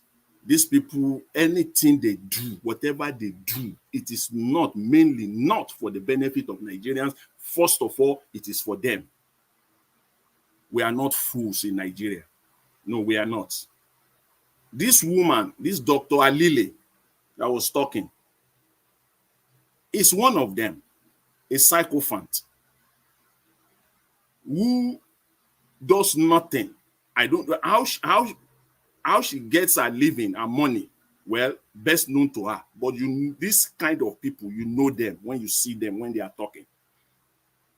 Presenting Nigeria just as the politicians are doing, that Nigeria is a normal country. I've always said Nigeria is not a normal country. And they continue to pretend as if the country is normal. This is one of them. This law, this stupid death penalty law, is a kind of a way presenting to us, presenting to the world that things are normal when things are not. That's why you can see a politician like that, Dr. Alele, coming out, trying to tell us that things are normal from the center. Things are not normal. Throwing it back to the state, thinking that Nigerians are morons. You can say that to them, those people Nigerians that you have impoverished to the point where they can't reason any longer. You can say that to them and go away with it. Not to people that can think. People that hear you talking. We listen to you. We look at your disposition as you are talking. This is a woman, is a pure sycophant. Nothing else. In Nigeria. I just want to put this hypothetical scenario out. Mr. Elvis, this is your platform. This is your outfit. You stay here and then you call one of your associates, your staff in Nigeria, and you send money to them and you ask them, do XYZ with this money, and you stop at that. You just tell your associate, do XYZ with this money, and you stop at that. Fast forward 2-3 months later, 6 months later, you didn't see anything done. And then we come out. Who are we going to go after? Your associate in Nigeria or you? Of course, for me, I will come after you, not your associate in Nigeria. It is you that I will come after. So you can see the politics, the stupid politics the woman is playing. We go back to the center. Yes, the problem is at the center, because when you release money to them, you give them a blank check deliberately. You give them a blank check without telling them this is specific what you will do and this is the time you will do it. If you don't do it, I will come back. I will call you out. And then you are now saying that it's not the fault of Mr. Tinubu. Of course it is his fault. Ab initio, from the get-go, he is the head.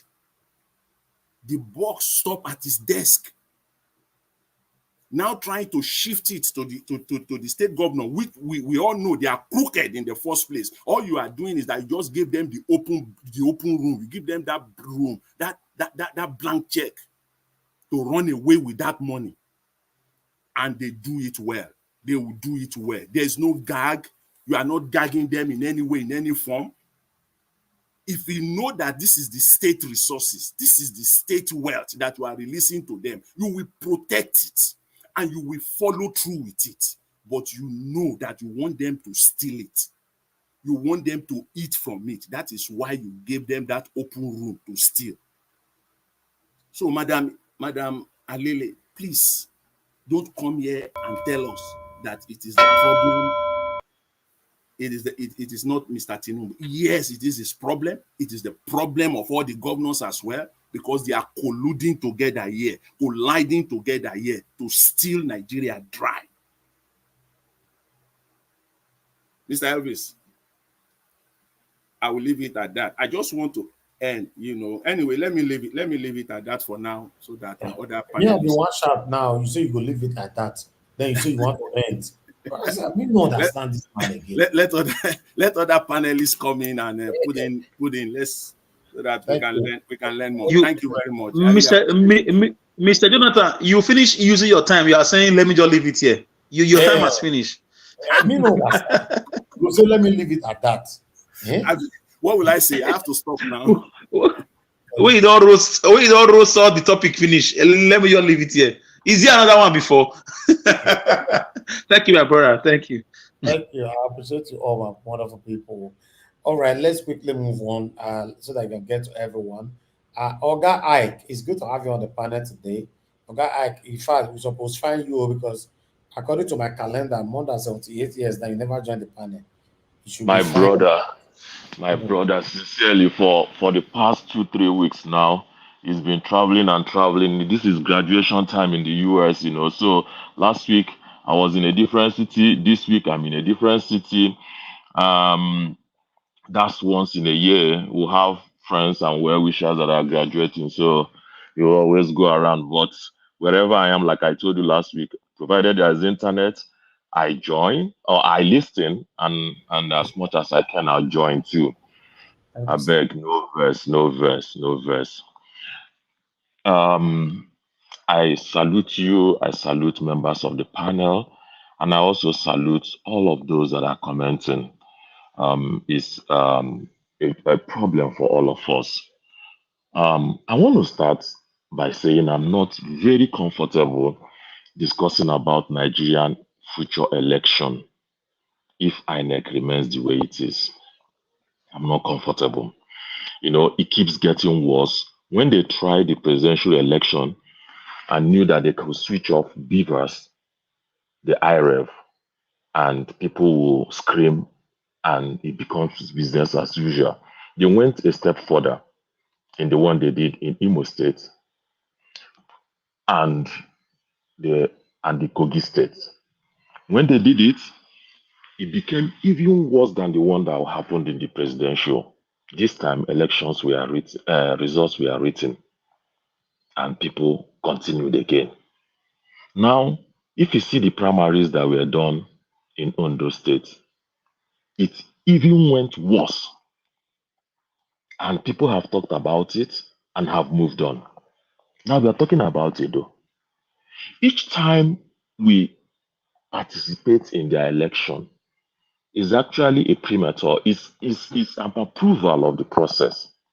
So if you don't deal with this INEC issue, all this time we spend, all this strategizing we are doing, one man will sit inside his office and score through all of those efforts.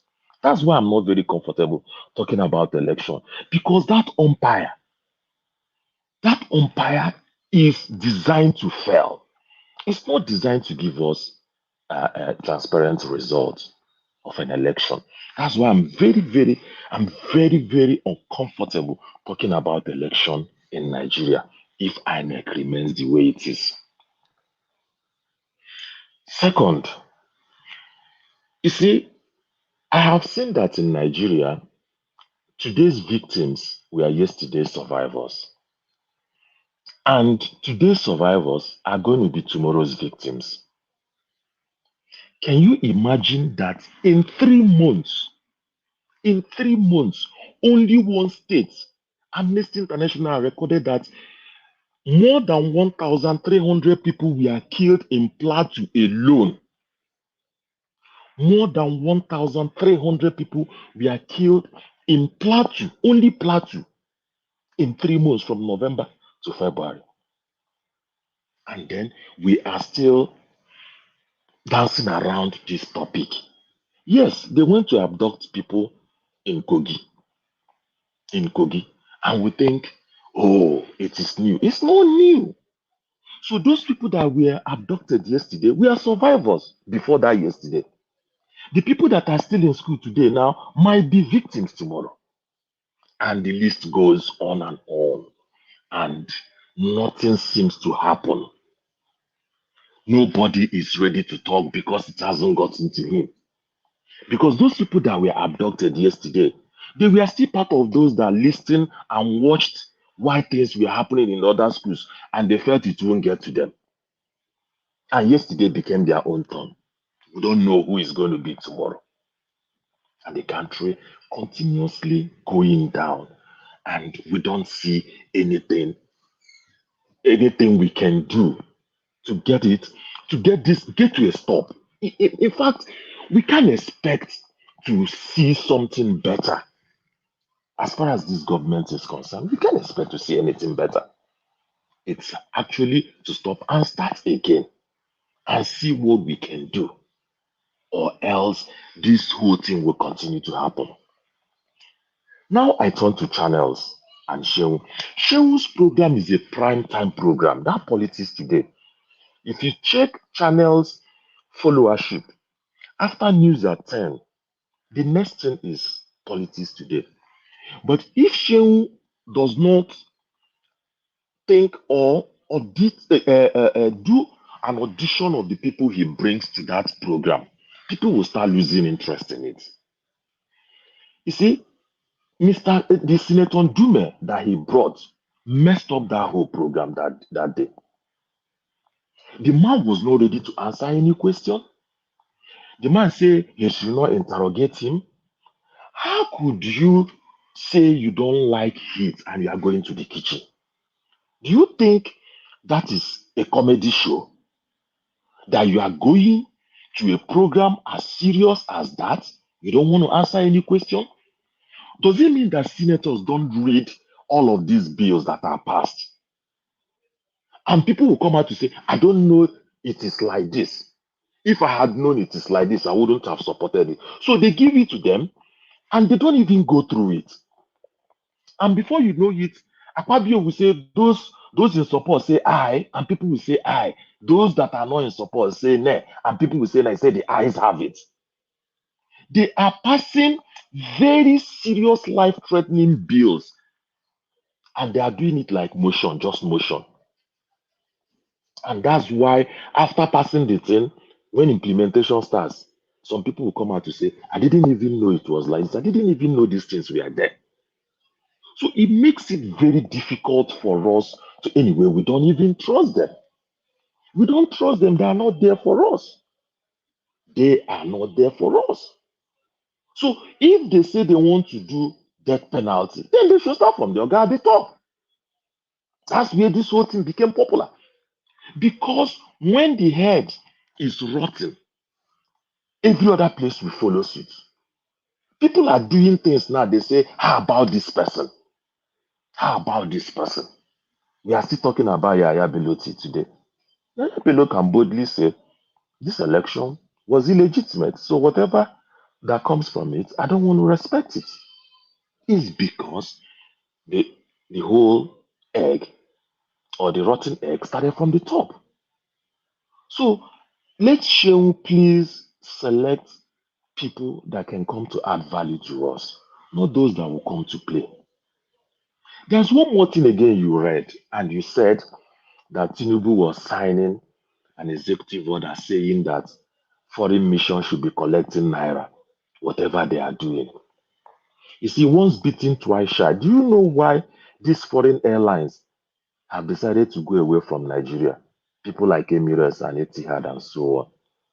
Is because the government said, charge in naira, will give you the dollar equivalent. Because as far as they are concerned, they don't need the naira. They don't. If you have a foreign mission that is working here, most of their revenue they make, it is for them to pay tax and also return it to the country that sent them. That's why Liver Brothers, was an PZ, are saying they want to leave because they have found it very difficult to be able to return on the, there's something called ROI, return on investment. Somebody cannot come and invest in a country and you cannot return anything to that investment. Most of those foreign missions you are seeing, the staff, some of them are non-Nigerians. So they don't pay them in naira. So you can't see an American embassy that would take 50% of its staff from the US, for example. Even if they are Nigerians, but they employ them from the US, they'll pay them in dollars. So a situation when they force you to charge in naira, and the central bank will say, oh, charge in naira, will give you the dollar equivalent. At the end of the day, nobody gives you the dollars. And then you expect that they should continue to do it in naira. It's difficult. It's difficult. These people should lead us well. Nigerians are not so difficult to govern. Oh. Nigerians are not so difficult. There was one time in UK when some people came out to protest to say they noticed that this trend over the years has been coming 1 minute late. 1 minute late. They say over the years, it's not like it's happened just in 1 month or in 2 months. They say over the years, they noticed that this trend has been coming 1 minute late.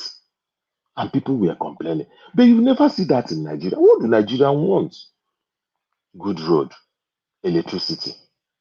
And whatever that happens, they are not interested in all these indices. They say, oh, the economy grew or did not grow 0.5% and so on. Nigerians are not into that.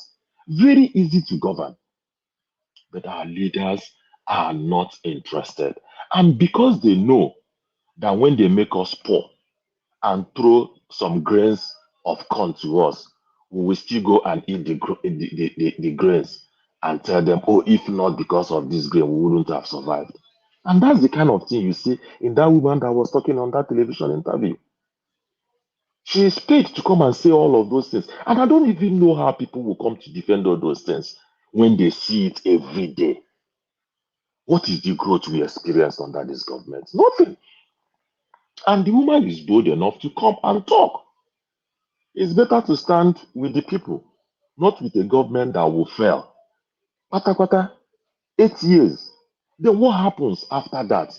You will never be respected again among your people if you come out to come and speak. And everybody knows that we are not organically speaking. You are speaking because you have been paid to come and say it. Lastly, if I still have time, you see what is happening in River State. You see what is happening in River State, and people are glossing over it. That might break Nigeria down. What is happening in River State, that Fubara and the APC legislators and so on, these things they are doing, they will, that fire, I'm not praying for it. We want Nigeria to still be there. But if that thing is not managed very well, that's where I foresee the problem coming from. Because Wike did what I have never seen in government. You can't support a different party in the state and support a different one in the federal. You can't. And then it is not like you are passively supporting the one at the federal. You are actively supporting it.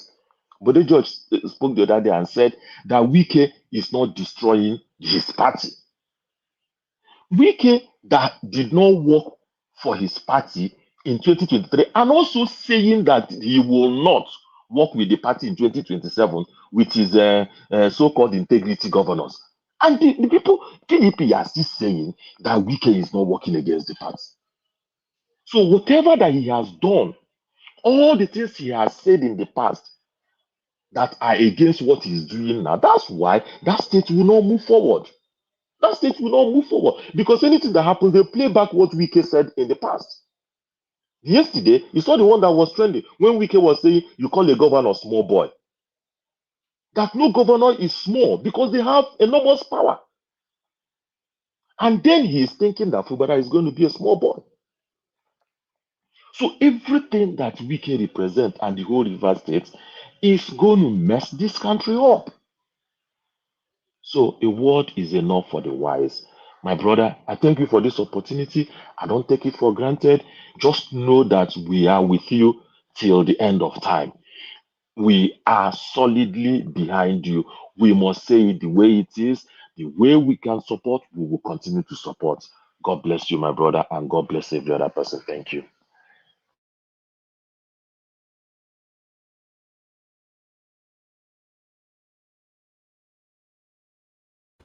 Thank you very much, Mr. Ike. God bless you, sir. Thanks for your submission. I appreciate you. Thank you. Okay, give us a mandate. Are you there? Please speak to us. Yeah, I'm here.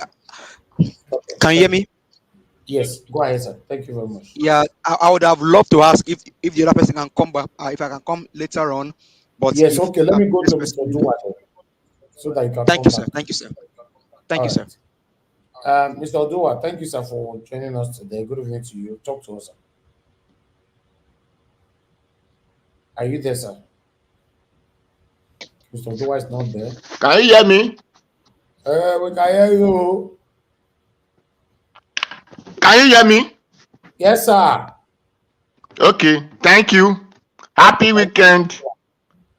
Talk to us, sir. Good evening to Hello? you. Go ahead, sir. Go ahead. Ah. Okay, thank you, thank you. Good evening, Mr. Najawash.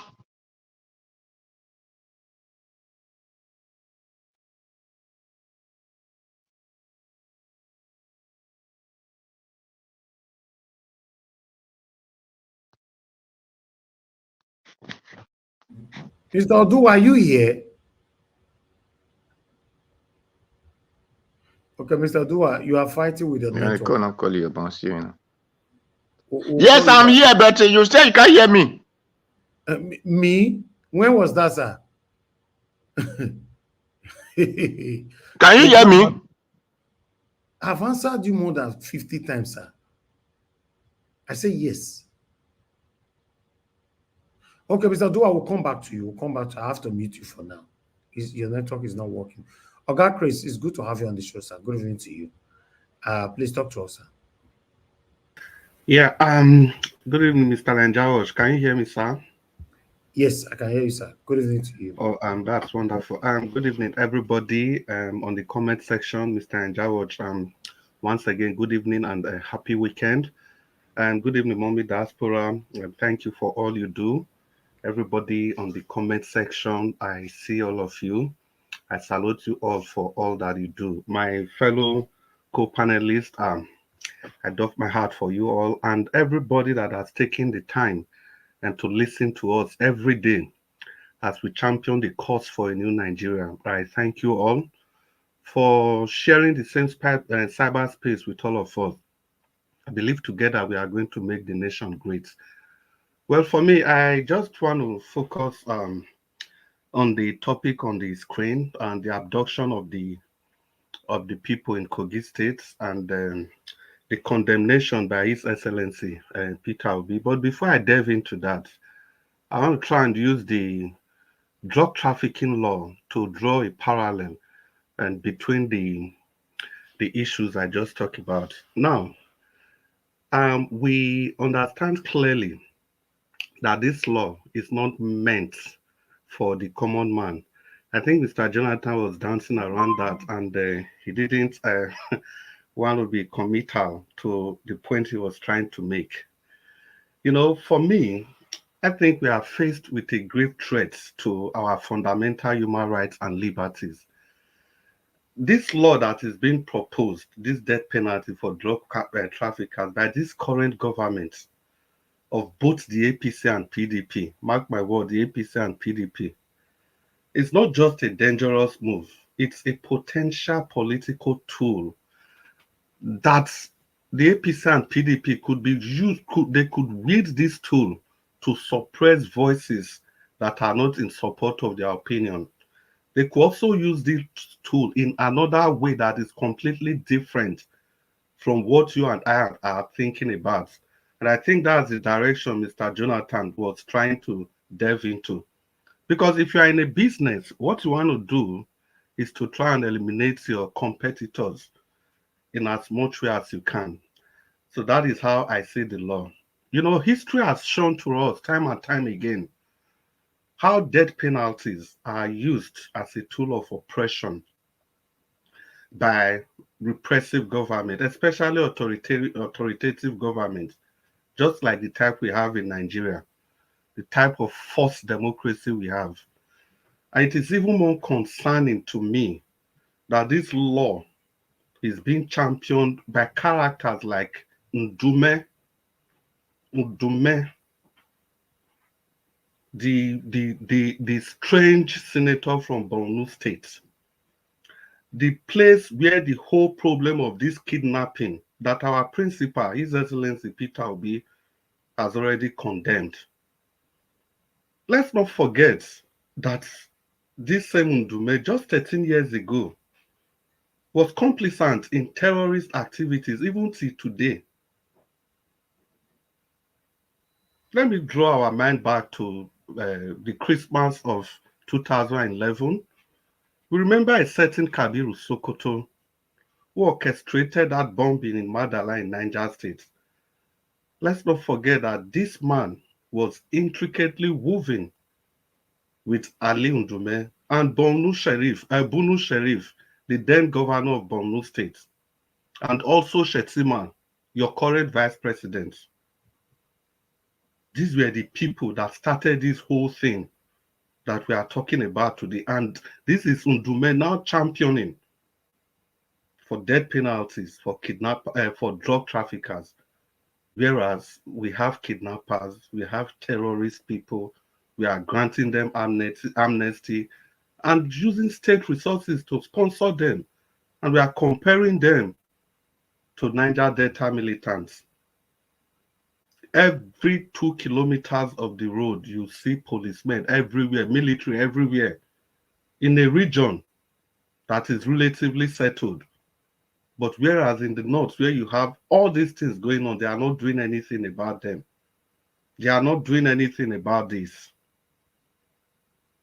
Now, instead of them to focus on how to bring about peace and tranquility in the country, instead of our politicians to address the immediate and clear emergencies facing our country, they are busy trying to fight a war that is even in their head. The war that the commoners in Nigeria are facing are very clear. The first of them is unemployment. Unemployment is at an all-time high in the country. We can see what's happening to millions of youths. No future hope at all. They are bereft of ideas, nothing to fall back on. The future is completely bleak for them, and this is exactly how the politicians want it, so that they can keep using these youths to perpetuate their evil. What about insecurity? Insecurity we all know what insecurity is about. Imagine these 50 people that were just kidnapped, and it's just the tip of the iceberg. Again, I'll quote Mr. Jonathan, who said, these people, they were like you and I just days ago. Maybe some of them were supporting this government, some of them were against the government, some of them decided to stay neutral. But today they are victims. And that is how it goes for every one of us. As long as you have any business in that country at all, the survivors of today will be victims of tomorrow. The circle is going to continue. And that is what His Excellency Peter Obi is talking about. Now, I'll just go to the next one, which is election manipulation. You see, this is another area where the government, where the likes of Ndume should have sponsored an emergency bill to tackle all the shortcomings, the shortfallings that's associated with our electoral processes. Is it the process of choosing a new INEC chairman? Is it the process of choosing the different states, state commissioners? Is it the process of even employing people in that commission? Is it the process of promoting people? Is it the process of handling their sensitive materials? Is it the process of distributing materials? Each of those things are in shambles. And these people are here trying to champion a war. They are championing a law to fight a war that no Nigerians is going to benefit from. I think the last speakers made it very, very clear that the last election in Imo was even a child's play. The next one is going to be very, very fun. If any person, if we ever in any way think in our head that Tinubu is going to just fold his hands and allow a free and fair election that will remove him from power, I think we all have to go to bed. We have to go to bed and continue in our dream, in our El Dorado. The people should be focused on how to ensure that there is a paradigm shift from the current system, the way it is currently constituted. There has to be major reforms, not just reforms here and there, reforms that are not clear. Today, INEC can use the beavers, tomorrow they are at liberty, the other day is 25%, the other day. We have to make giant strides to ensure that elections will be, as long as your electoral process, the processes that brings about your leadership, the process, and if the processes are not clear, if the processes are not free and fair, you will keep having the crop of leaders that will never represent themselves. That will never represent the people but themselves, sorry. It's always going to be, may the biggest fighter win the race. That is how it's never going to be. It's never going to be about the people. It's never going to be about issues. It's never going to be about democracy. And like I keep saying, it's not only with at the federal level, even at the state level. Or your state, they just conducted local government election and PDP cleared everything. And that is how it has been across all the states. I did not talk about the one that happened in Edo State. What about our education system? It's in a shambles. This educational system needs a law, an emergency law like the one they just proposed for these drug traffickers. A law that they will propose and it will be passed in 48 hours. We need to revamp our education. We need to equip our youth with the necessary skills that they need to compete in the global economy. I'll just round up with this. Instead of wasting time and resources on a proposal that serves no one but the political elites, I think our leaders should prioritize tackling the pressing issues. Some of them I just enumerated above. So Nigerians, once again, you listen to that woman. It was a back and forth between the PDP and the APC still. So you can see the problem of Nigeria is APC and PDP. There's an opportunity to vote for change. Vote Osagbovo Olumide Akpata of the Labour Party in the next Edo State election and stay and defend the votes.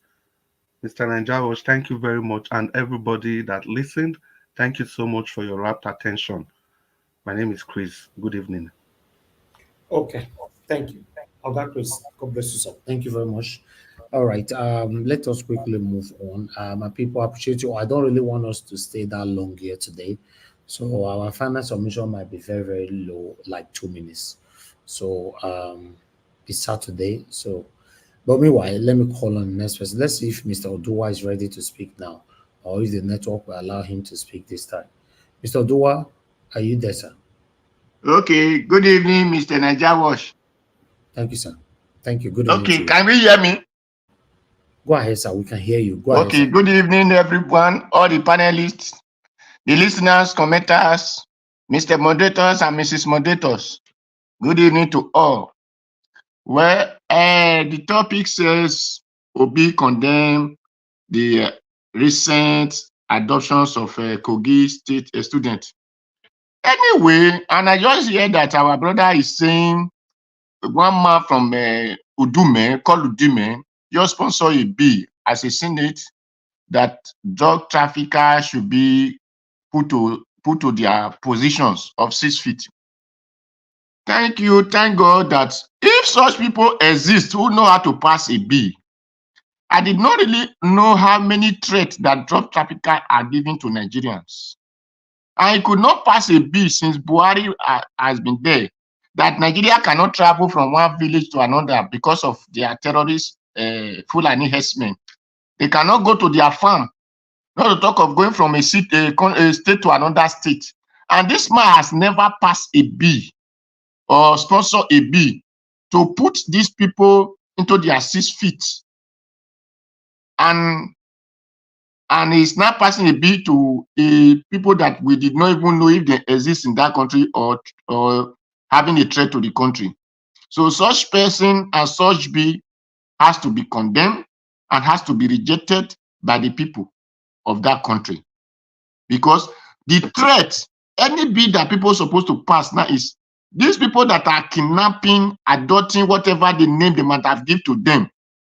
Because I do say it, if it is America, they will send these people to Guantanamo, and Guantanamo is found inside the sea.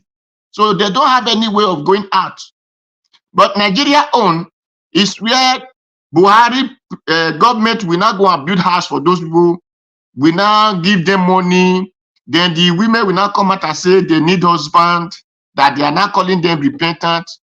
And the drug traffickers who we did not even know that exist are the one they are sponsoring bill to be put to one place or another. Which are these people that carry Baba or with them that is threatening the whole country. No one has sponsored a bill to put them into 6 feet. What a barbaric and nonsensical people that live in such areas. Well, anyway, that is why I used to praise Unadikan, who called the country a zoo, and people were shouting, why must he call it a zoo? Unadikan who give the country respect, give the people respect and call them, they live in a zoo. Nigeria is wild forest, where wild animals eat their prey. Because if not, these people will have sponsored a bill that will have make all these things to stop, that no student or people or whatever, even passenger, will have been afraid to leave their house for their daily bread or for their daily activities. Until today, we have not seen anyone who still sponsors such bill. Well, I condemn it as Peter Obi, and I also condemn that bill. And Nigerians should condemn that bill. And that bill has supposed not to exist and will not exist, because I see it as, well, anyway, because Facebook might have broke my word. So that is for that. Then for the other one, my sister said that they did not create a job. Please, I want us to understand, and I don't know if anyone will answer me this question when it's get to their time. Who are the people to create a job? And how job is created in any country? Because when we said the government did not create job, the government did not create job. How did government create job? Is it the government that built Fabrica? Or is it the government that built manufacturing? Or is it the government that built constructions? I don't really understand. Only things I understand that the government is supposed to be doing, which the people who does not supposed to occupy positions of leadership are now occupying there because of their selfish and greedy interests, which they now call themselves Senate, they call them governors, they call them legislators, they call them judiciaries and whatever, who did not know their duties. What they're supposed to be talking about is to bring light, to bring roads, and to make the laws that will enable people not to be cheated if they are working for one another, and not to be collecting pensions for 8 years, for 4 years work of 8 years work. Those are the kind of things I know that government is supposed to be doing. But the one we have does not even know what is called government, and their followers, they don't even know what is called government. The people that are supposed to create job is me and you. That are supposed to create job. That is why when people say they go to school in Nigeria, I ask, which school do they go to? What do they learn? Who the man that taught them? What do that one know? Or the woman that taught them? What do they even know that they teach them? Because they did not know anything. So they have to teach them what they understand. Creating of job is me and you. But we cannot create job because we lack unity. That is why we are not creating job. And that is why we are thinking government did not create job. Me and you are the same government who need to create the job. By the time 5 people come together, they will create job. By the time 20 people come together, they will create job. But because of that lack of unity, greed and selfishness we have, there will be no job for us. That is why people will say, we go to school, we graduate, we did not have job. How will you have job when you refuse to learn understanding how life is supposed to work? When you, even if you are taught, you refuse to work with it, you will never have a job. Because you that are ahead, who have 50 million, you can go and buy Ferrari. And another one who have 10 million can go and buy whatever motor they call it. Instead of you people putting this money together, then you can create one fabrica that people will work. Because of lack of unity, wisdom, understanding, and lack of, then enable people to think nobody come to create work, government did not come to create job. So that is for that to understand how job is being created. And that is why I asked the other day, how are we going to get only the resources that God used to bless Edo State that we know, Okbilas May Factory, so that we, the Edo State people, can create job from there. Not only to create job, we can benefit also from it. And I ask whoever that want to come as a Edo State governor should enable that environment for we to have Okbilas May Factory, to invest our money, to create job for ourselves, and to make our profit, and make this made to work for our people also. Thank you, because my time is gone. Mr. Oduwa, thank you, sir. Thanks for your wonderful submission. God bless you. All right, I'd like us to move on. Mr. Najawash, why are you laughing? Why are you laughing? Mr. Oduwa is a comedian now. You know. The guy he's making his points now. Why are you laughing, Mr. Najawash? You will tell me. You know, reach to laugh. No reach to laugh. Together for this building to make factory. I be more go to the factory for her, make it settle down. More go build the factory for her. Mr. Du has been hammering on this. I think it's something that's really dear to him. For me, I think that's how it should be. When you are passionate about something, you're able to express it irrespective of how people feel. He has been consistent on this. And I think it's something the political people should look into. But if you have to get information before you being consistent, you have to have information on how to Najawash, why were you laughing, sir? Mr. Alex, Sevian. Alex, stop asking questions. You have to educate the people how Okpila party was sold. All right. That is Okay. what we should be talking on. If I become a governor, I will take back Okbilasme factory. Oduwa, you hear me? Don't worry, I'm coming. Imon Isiaga. Okay. Let me call on give us a mandate to speak to us. Thank you, sir. Good evening. Thank you very much, Mr. Elvis. Good evening to you. Can you hear me? Yes, we can. Thank you very much, sir. Hopefully your weekend is going good, and Mrs. Elvis is taking care of you. And then the panelists, greetings to everybody. Thank you for coming out again today. Black Panther, tomorrow is our day, Mother's Day in the US. Let's take care of our mothers and take them out. In fact, cook black soup for them and give them better starch. To the women in the house, we say Happy Mother's Days to you guys in advance. Thank you for all that you do for us. Without you, the nation may not be peaceful. But thank you, Mommy Diaspora, Madam Patricia, Madam Inian, Madam Rita. Thank you to all of you. Madam Luke, thank you very much. We do appreciate you all. Comment section greetings to everyone. And Nigerians all over the world, please like, share, and then support this channel. Like, share, and support the channel. Thank you very much. Well, I mean, on the video that you played, the very first video, I call them the panel on the street. That guy said something that Mr. Jonathan always re-echo, Stockholm syndrome. Nigerians are actually they are in love with their chains, and they are not just in love with the chain. The people that actually change them. Nigerians are in love with their politicians. They are in bed with all of them, and all of them are just doing what they feel they can do. Because if not, what do you think about Ali Nduma? See how he was even gagging. He was trying to gag Sheung, but Sheung, I mean, is sympathized, comparized. There's no difference between Channels TV and these politicians. I wonder why they cannot go to Arise TV. Maybe they're afraid of Rufai Oseni. But I mean, and I thank the panelists. And then Mr. Adu has said something that is very profound.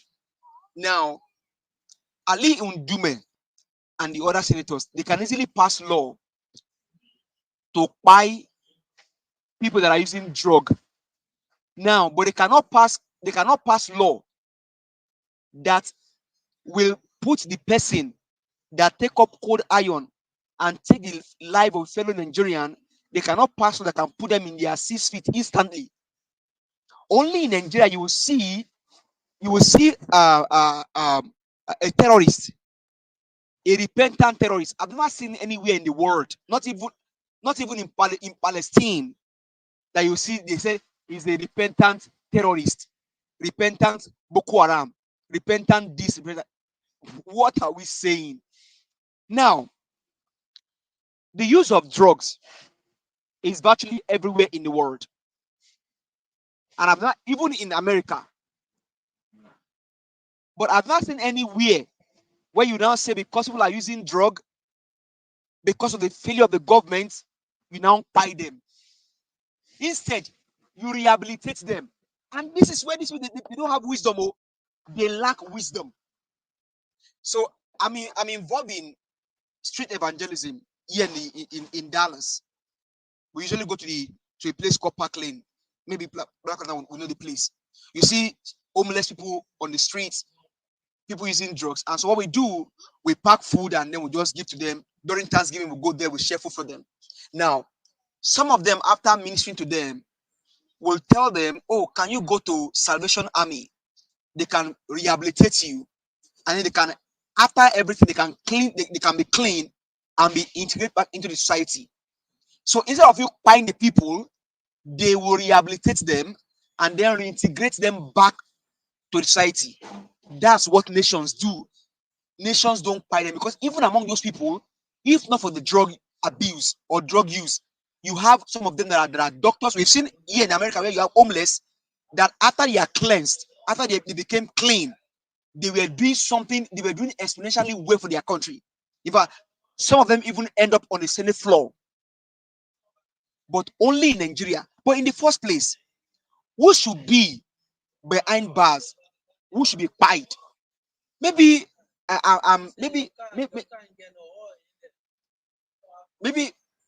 maybe I'm sounding out of the blue. As it sits today, the last time I checked, the president in quotes was, I mean, it's not allegedly, it's in the open. There is FBI dossier on him. So that means he himself is a grandmaster when it comes to use of drug. His children, allegedly, to the children, I mean, one of them is in New York. We've had about. Stevens Amanda, sorry. Sorry, I want to ask you a question. Is the law saying that they should bring down the people taking it or the people selling it? Or people trafficking it? I've not seen the law, but what I'm hearing people say is that people that are using it, I've not seen the law. I'll go and look up the law. But regardless, whether you are a seller, whether you are a user, the law should not bring you down. If you're a seller, the law should put you behind bar. Now, there is a guy caught here in the United States of America. I forgot his name now. He's a Mexican. This guy, they drink tunnel from Mexico into the United States doing drugs. When they caught them, they put them behind bars. They didn't pay them. They put them behind bars for whatever the number of years maybe the judge gave them. So the issue for me is not to pay them, because some of them will end up becoming useful people in society. So it's not about paying them. It's about how can we rehabilitate them? How can we integrate them back in society and clean them after cleaning them? But do you know, sir and ma, just like Mr. General said, if you go to the house of these senators and the house of these people, most of them, their children are the users of this drug. Their children, they are the one using this drug in their numbers. So the law, like Mr. General said, it's not for Nigerians. The law is for them. The law is for this wicked men. And so for me, Nigerians, you see now how an average senator will now think. More so, the whip of the house. You see how he thinks. You see his reasoning. You see how they think when it comes to making law that should help the people to foster their life, better them, and then put them back to their community and society. But in Nigeria, our own is to buy our people to destroy them. But like Mr. Odua said, the buyers, the terrorists, they are working free. In fact, the looters, people stealing money here and there, they are working free. The likes of Wike, the likes of Bajabi Amila, the likes of even the Senate president, they are working free today. But Nigerian youth, like Mr. Ale said, that they are now become they are victims of the failure of the government, because the government failed woefully. The government is not doing anything for its own citizen. There's no enabling environment. And Mr. Duasa, it is the duty of the government to provide and to create jobs for the people, and also provide an environment where entrepreneur will succeed. I said again, it is the duty of the government to provide enabling environments. Government also creates jobs. Government can also create jobs and also provide enabling environment for the people to do business and thrive in their business. So we say that hey, we all have a duty to play, but more so, the government have a more role to play when it comes to governance and providing things for the people. Now, when you now bring all of those things back to Edo State, just yesterday we were told here that the PDP candidate, they said is a law firm, has been ranking one of the 15 all over the world. But when we check, na bobo, ironla. See, Edo State, let me advise you. If on Friday, before the election, you now begin to discover that all they are telling you is lies and bobos, do you think that these guys would do anything for Edo State should they come into power again? After 16 years, wasted years, nothing done. That's why we encourage you. If you look at my my narrative about Akpata. Hear Mr. Chris speak. Hear Mr. Alice. Hear Black Panther. We are not we never overhype Akpata. We tell you the truth of what he has done. We will not tell you what Akpata has not done. We will not tell you what Akpata has not done. But here they are telling you that somebody, his law firm, has been ranking 15 since 2015. And when we check yesterday, na bobo. It now brought me to a point. I was telling somebody this morning that I will now begin to go and begin to check the credential of this man, because most of the credentials allegedly may even be false. Most of the credentials allegedly may be false. Edo light, open your eyes, make the right choice. Barrister Osaibovo Olumide Akpata is your governor. He's the next person. He told you about Okwila cement that Mr. Odua is talking about. He said the process, the factory may have been given to somebody, but what I care more is that factory must be able to pay, must be able to employ a Dolite and pay what he needs to pay to the government. And so, Mr. Odua, are you saying that Okwila cement, I mean, it's being sold? So, for us to be able to get it back, we either buy share there or we talk to you. I mean, there are ways we can get it back, but are we able to get it back right since right now? We can do it. So, for me, Barrister Osaibovo Olumide Akpata is the governor. He's our next governor of Edo State. His narrative scanned into the palace. He told us, he's the secretary of the, he told us what he has been able to do when he was the NBA president. Who among these guys can face Buhari and go scot-free? Tell me. But Olumide Osaibovo Akpata face Buhari to stand still without being a son. And the man is still working tall. Mr. Alex said earlier, what school did Obaseki build? Primary school, nothing. So my people, please vote for Barrister Olumide Osaibovo Akpata. He's your governor. Thank you very much, Mr. Evans. I yield the mic.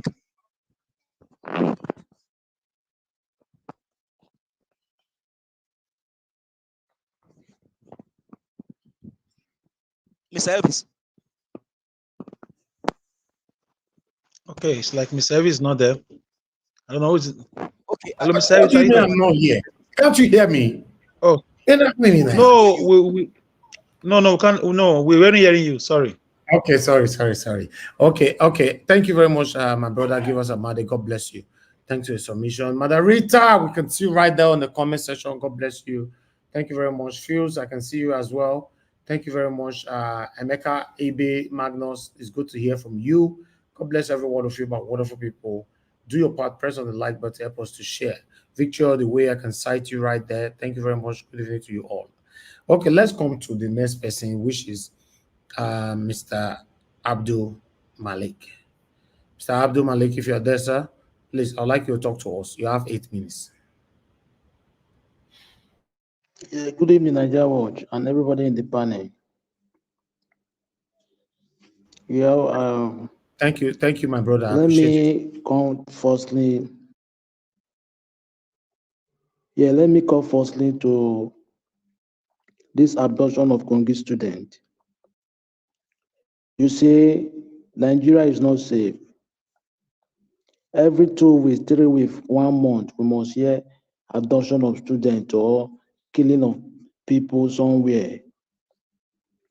I don't know why these senators, the legislature, they cannot pass bill to declare war against those bandits. It's not record science to do that, but I don't know what is holding them to do that. Look at now, our farmer, they can no longer go into farm to produce food for themselves to eat. Everybody is hungry in the country. There is no way safe.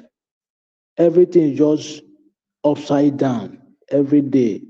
No changes, no improvement, no progress.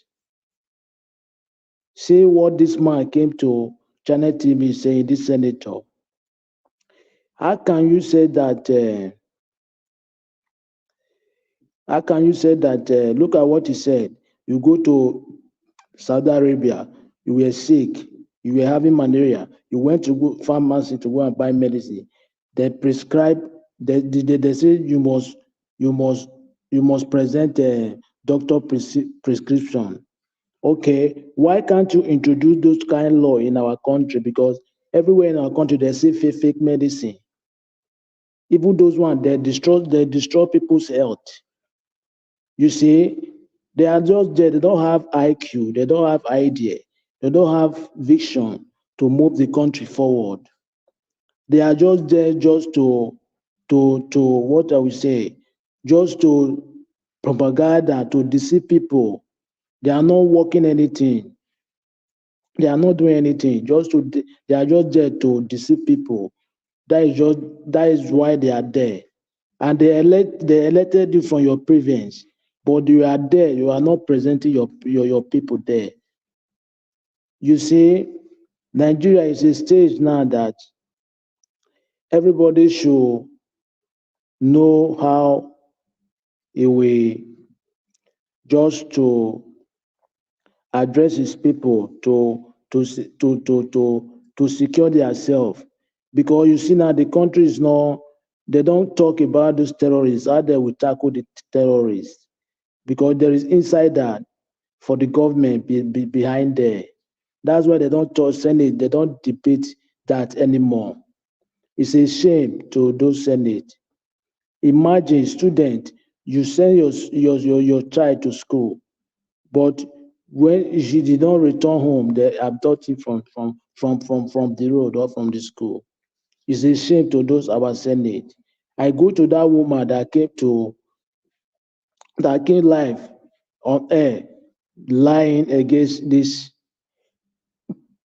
previous administration.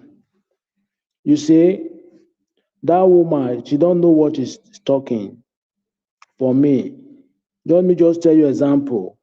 When this government when they came in, how much was dollar?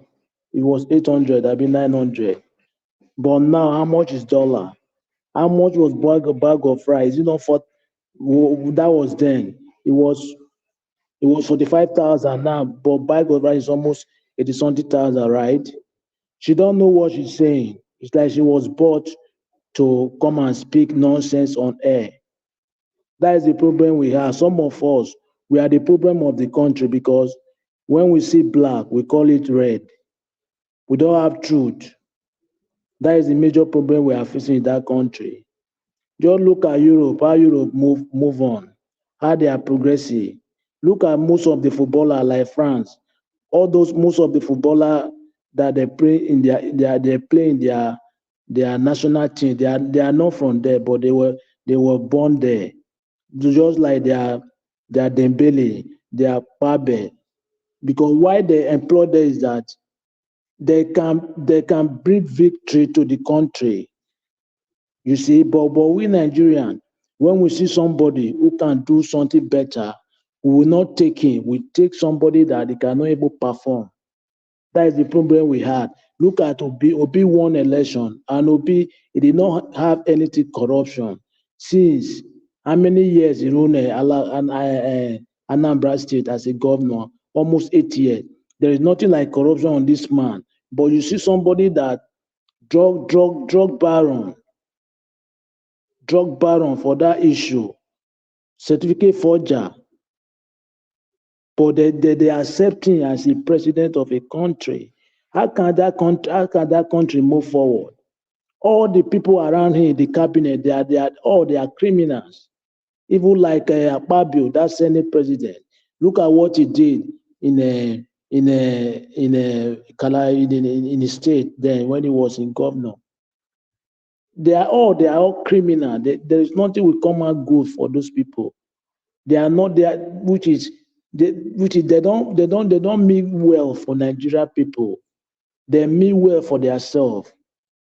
But Nigerian people, most of us, we don't get that. There is nothing good will come out from those people. Look at dollar today and euro. Dollar is almost 1.5, euro is almost 1.6.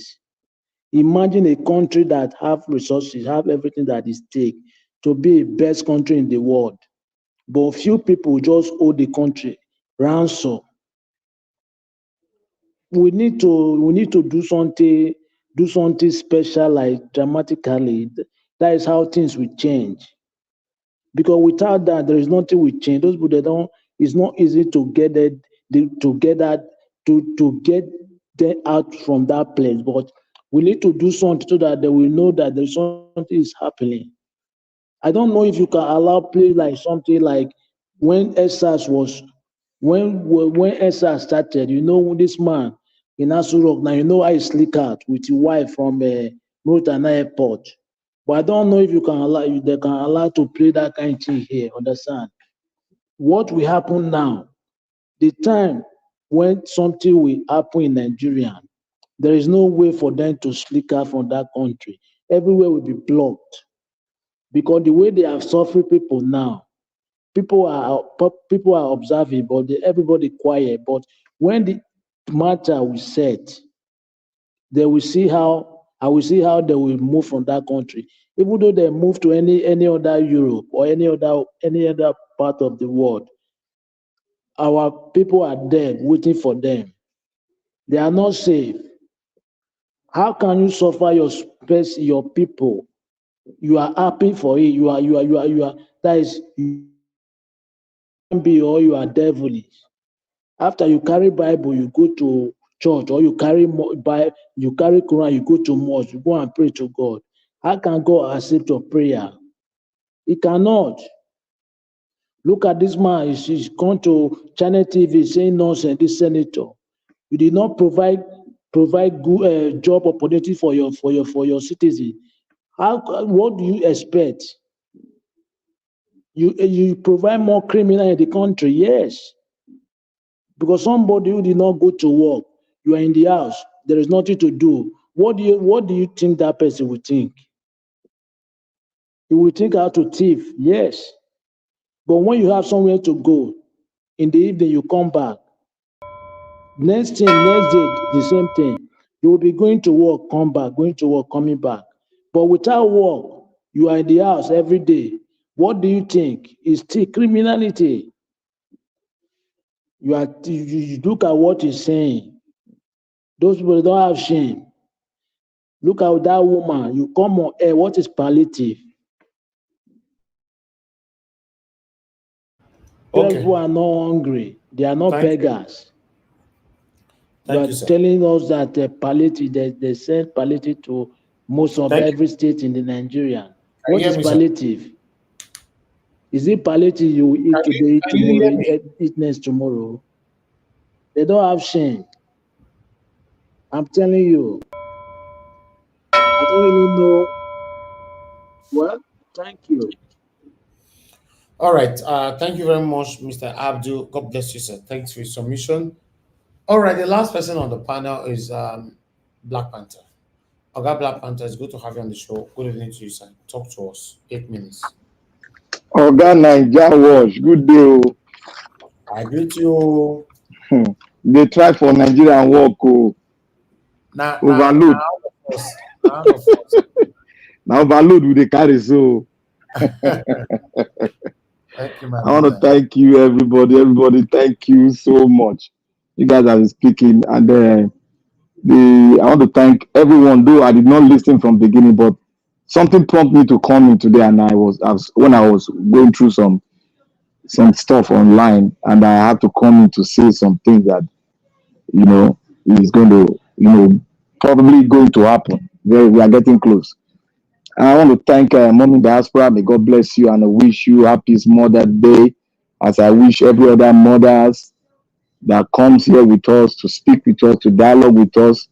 I wish you all happy Mother's Day in advance. And I want to say something here, especially I want to thank, give us a mandate for a good job done for service to humanity, along where you mentioned you are helping. I want to thank you for service to humanity. That's a very dangerous place you went to, and where you have drug traffickers and drug peddlers. Thank you for a good job done.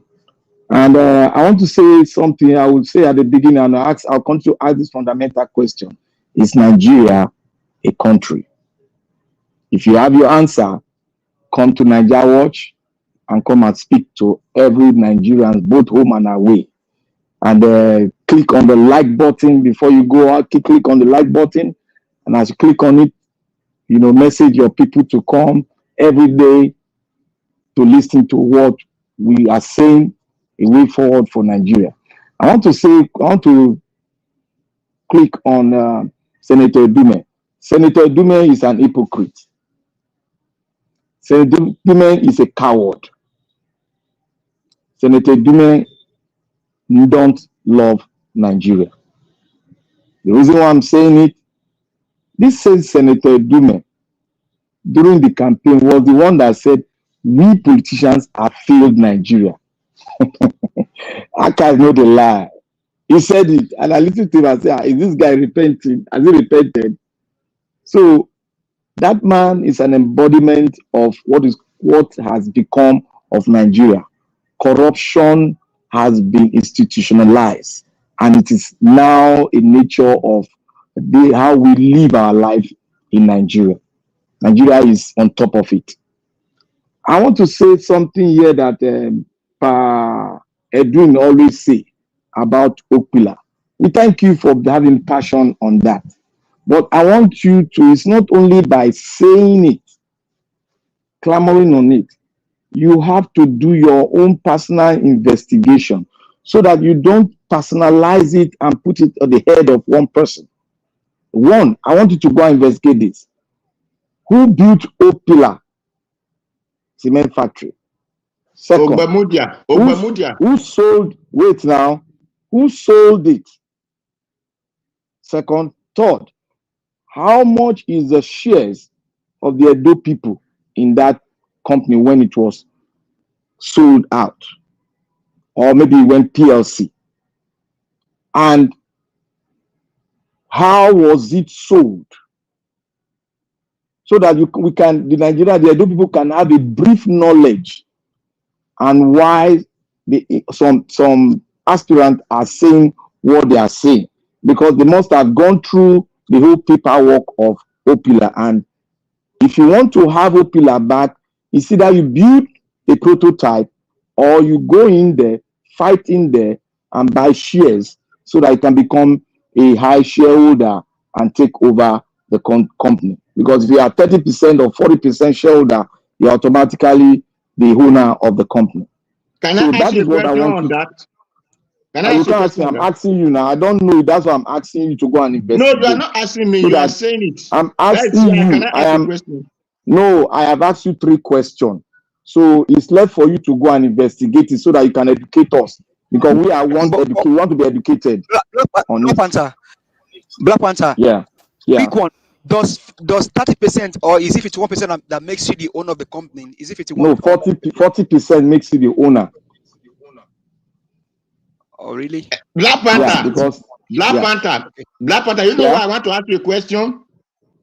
What question? In your father's house, and it was given out, you rented 2 rooms inside your father's house, or 3 rooms. Did he make you the owner of that? No, wait. Let me use it. No, you can use. Let him use it. Let him use it. Don't worry. Let him use it. You see, you may mention in my father's house. You see, in my father's house, if a will is given to my brother and decide to sell it, that is under his own, his own jurisdiction. He has his right. So when he sell it, if other family wants to know what is in there, they got to come in and investigate how he sold it, who he sold it to, can we retrieve it back? Those are the questions the elders will ask. And he will come to defend himself why he sold it.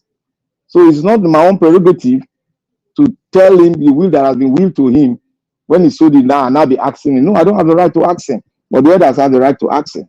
So that's what I want you to go and investigate so that we don't put it on somebody else's head. Thank you for that.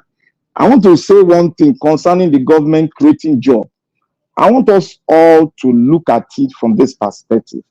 Africa is developing, the entire Africa is developing. And for which to develop, we need to put these 4 triangles together. They got to meet to form a square. You see, the 4 cardinal points to come together to form a square. 1, The basic thing that you need is infrastructure. What are these infrastructure? The road, the light, the water, and security. When you put those things in order, jobs will will gradually build itself into the economy, and the economy, you can be able to forecast how many jobs you will get within 2 years or 4 years of your administration. Government is not in that position, despite they do employ people to do government services, but they are not created like a business franchise. That is what we should know, because if you keep on selling this narrative of government building a job, you are giving them a leeway. But what they need to do is for them to come down and create the enabling, ground for businesses, to attract businesses to come in. That was why I said yesterday that this Budalo, whatever conference that Edo State was having, there was no need. They siphon money. What they did was they siphon money into people that sponsor them in government. Because if you don't have the basic infrastructure on ground, your economic summit will fall to the bare floor, because there is nothing that we generate, because there's nothing that we stand on for itself to propagate itself to the world, for the world to see that yes, we can come in here. Like the economic summit they hold in Saudi Arabia. Yes, Saudi Arabia is building a new city, and they have the basic infrastructure. They have which has made the economy grow to a level where they can speak. This is an economy of $4 trillion or $3 trillion. That is how to sell your state or your country. You don't sell your state where you have no facility. So that Igodalo, whatever people are praising them for, is null and void, because there is no benefit in it when you don't have the basic infrastructures on ground. You can't sell it. I don't know why our economies just keep a blind eyes and start cooking things that we never sell.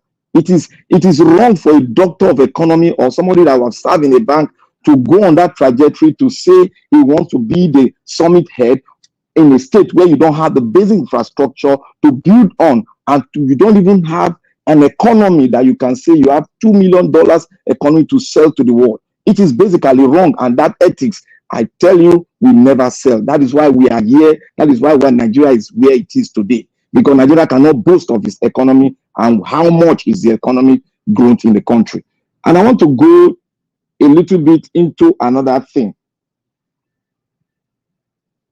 The Abobakus, the Buhari Alemanjiris, the Jagaban Didirin, they finally woke up. All of you have been asking Nigeria should wake up. They have finally woken up gradually. There was a rally in Ibadan and some other eastern blocks, now Western state, that. All right, thank you. Let me land. Just 1 second. So these things have started happening, and I want to say here, if the government continue, there is no stopping the revolution not to come. Thank you.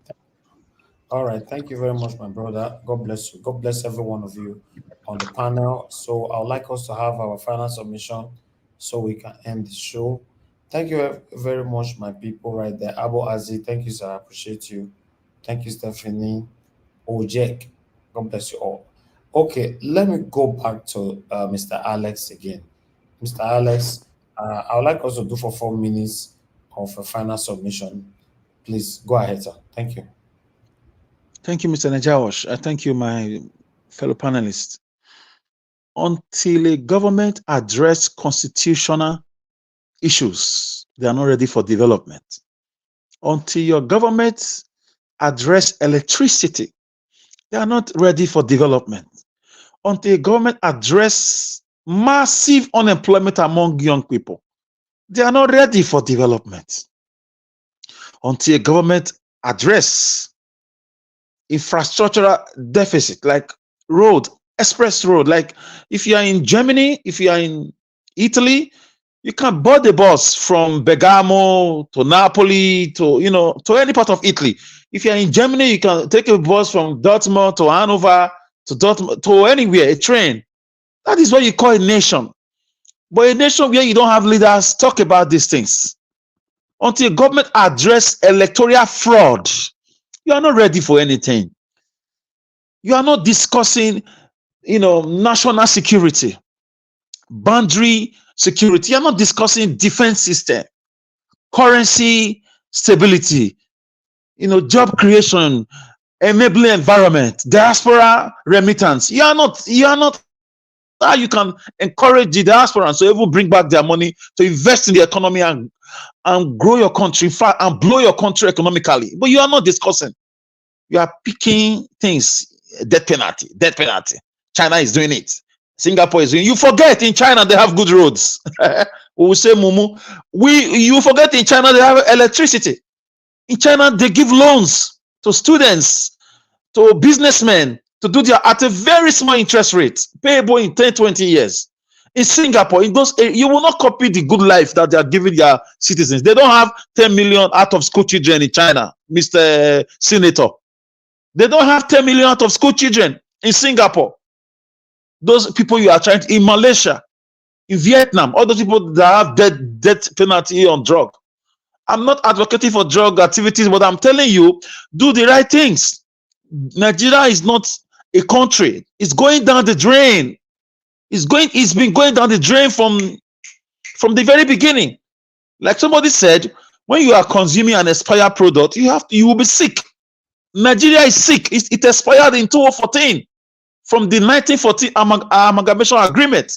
There was a document by Lord Lugard and Florashaw to this effect that after 100 years, we can discuss our being together or go our separate ways. And the way we even are, if not for a situation, we are not supposed to be discussing election. Everybody ought to be in the streets. All of us. All of us, for peaceful protests, the way other countries are doing it. All the young people, old people, we are supposed to be occupying our government houses. Our secretariat, we are supposed to be occupying everywhere. Demanding for basic activities, the basics of life. Demanding for accountability for the insecurity. Look at Kogi today. Kogi is next to Edo State. Kogi is next to Edo State. Be playing politics, be lying to yourself that your governors are working. Kogi is next to Edo State. Now they are kidnapping in Kogi. Listen, outsider cannot come to your house if there is no informant inside the house informing or inviting them from outside. Sometimes your political class are the ones writing agreement, signing agreement behind closed doors with these people, giving their people right to enter your state. So when you vote people who can defend you in time of need like this, who can defend your state, who can tell them in Abuja that we have a history. We are not used to being raped. Our daughters are not used to being kidnapped. Our students are not used to being taken away from school. We have a history of protecting our own when we are in leadership. You let them know. Listen, we are not crazy people. We are not crazy people. We are not crazy religious people. Our custom do not go around conquering people's lives, taking over their farmlands, raping their wives. No, we have a culture. You need somebody who can stand for you, not somebody who think about money, banking.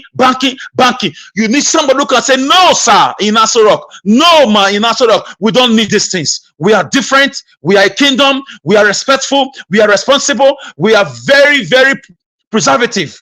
This is where election comes in.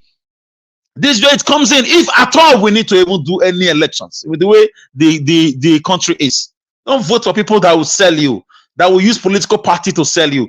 Vote for people that can defend your mothers, that can take back your parents back to the farm. So Nigeria Watch, let me just round up with this. Please, gentlemen and ladies, let us vote Olumide Akpata for Edo State governorship 2024. Thank you. Thank you. Thank you very much, my brother, Mr. Alex. Thanks for your time with us and your submission. Okay, Mr. Jonathan, please, sir. You have the floor. 4 minutes. Final submission. Mr. Elvis. Yes, sir. How are you there? Yeah, thank you. Thank you very much. And again, I thank all the panelists there. And let me just quickly say this. I think it was a Black Panther and Mr. Give Us a Mandate. We're talking about control ownership structure of a company. I just want to say that it's normally you will need at least 50.01%. Once you go out of that 50%, then you control the company. Exactly. 51. Exactly. Thank you, sir. Even though it is 50.01, once you have more than it, exactly. Then, yeah, exactly, sir. Thank you. But Elon Musk have 40% of X. And that 44%. That's why he took control of it now. You will at all time, you will still need that 6% or 7% from some other people. You will have to. He has entered into some arrangement with them. So anytime he wants to make a decision, those people will come. If those people should come against him, he cannot do anything. But 47% or 44% is so much that he still controls the company, because the remaining people have to come together. Either they come to support him or against him. But that's significant. He still controls the company. He still decides how the company is run. But on major decisions, he will need 7%. He must have gotten them, within the group there. Those people that will be giving him that 6 or 7% so that he can make those decisions. But as far as I want to talk on Mr. Peter Obi's condemnation on the adoption of university students in Kogi State. I just want to thank Mr. Peter Obi again, because this is I thank God for him at this time in Nigerian history, because without him doing what he's doing right now, you can just imagine. I always say you can just pretend, just go back a little bit and just pretend what Nigeria will have been by now or what will be facing. It will be worse than this. He's playing a major role. He's playing the role of an effective opposition. And regardless what might have happened in 2023, what we all expected him to have done and he didn't do it, I still give it to him. He's doing this, bringing this government to order. I can tell you to a very large extent, this government, whenever they gather in any room, anywhere, either in Abuja or anywhere in the world, Mr. Peter Obi is in front of them. Peter Obi is standing they are seeing him like this, as in physically. If we do this, we should expect this tomorrow morning or within the next day or few days. So how are we going to do this? So it's really playing the role, and we must thank God for him that at least we still have him standing. Where's the other man? The one that they claim he was second in the election.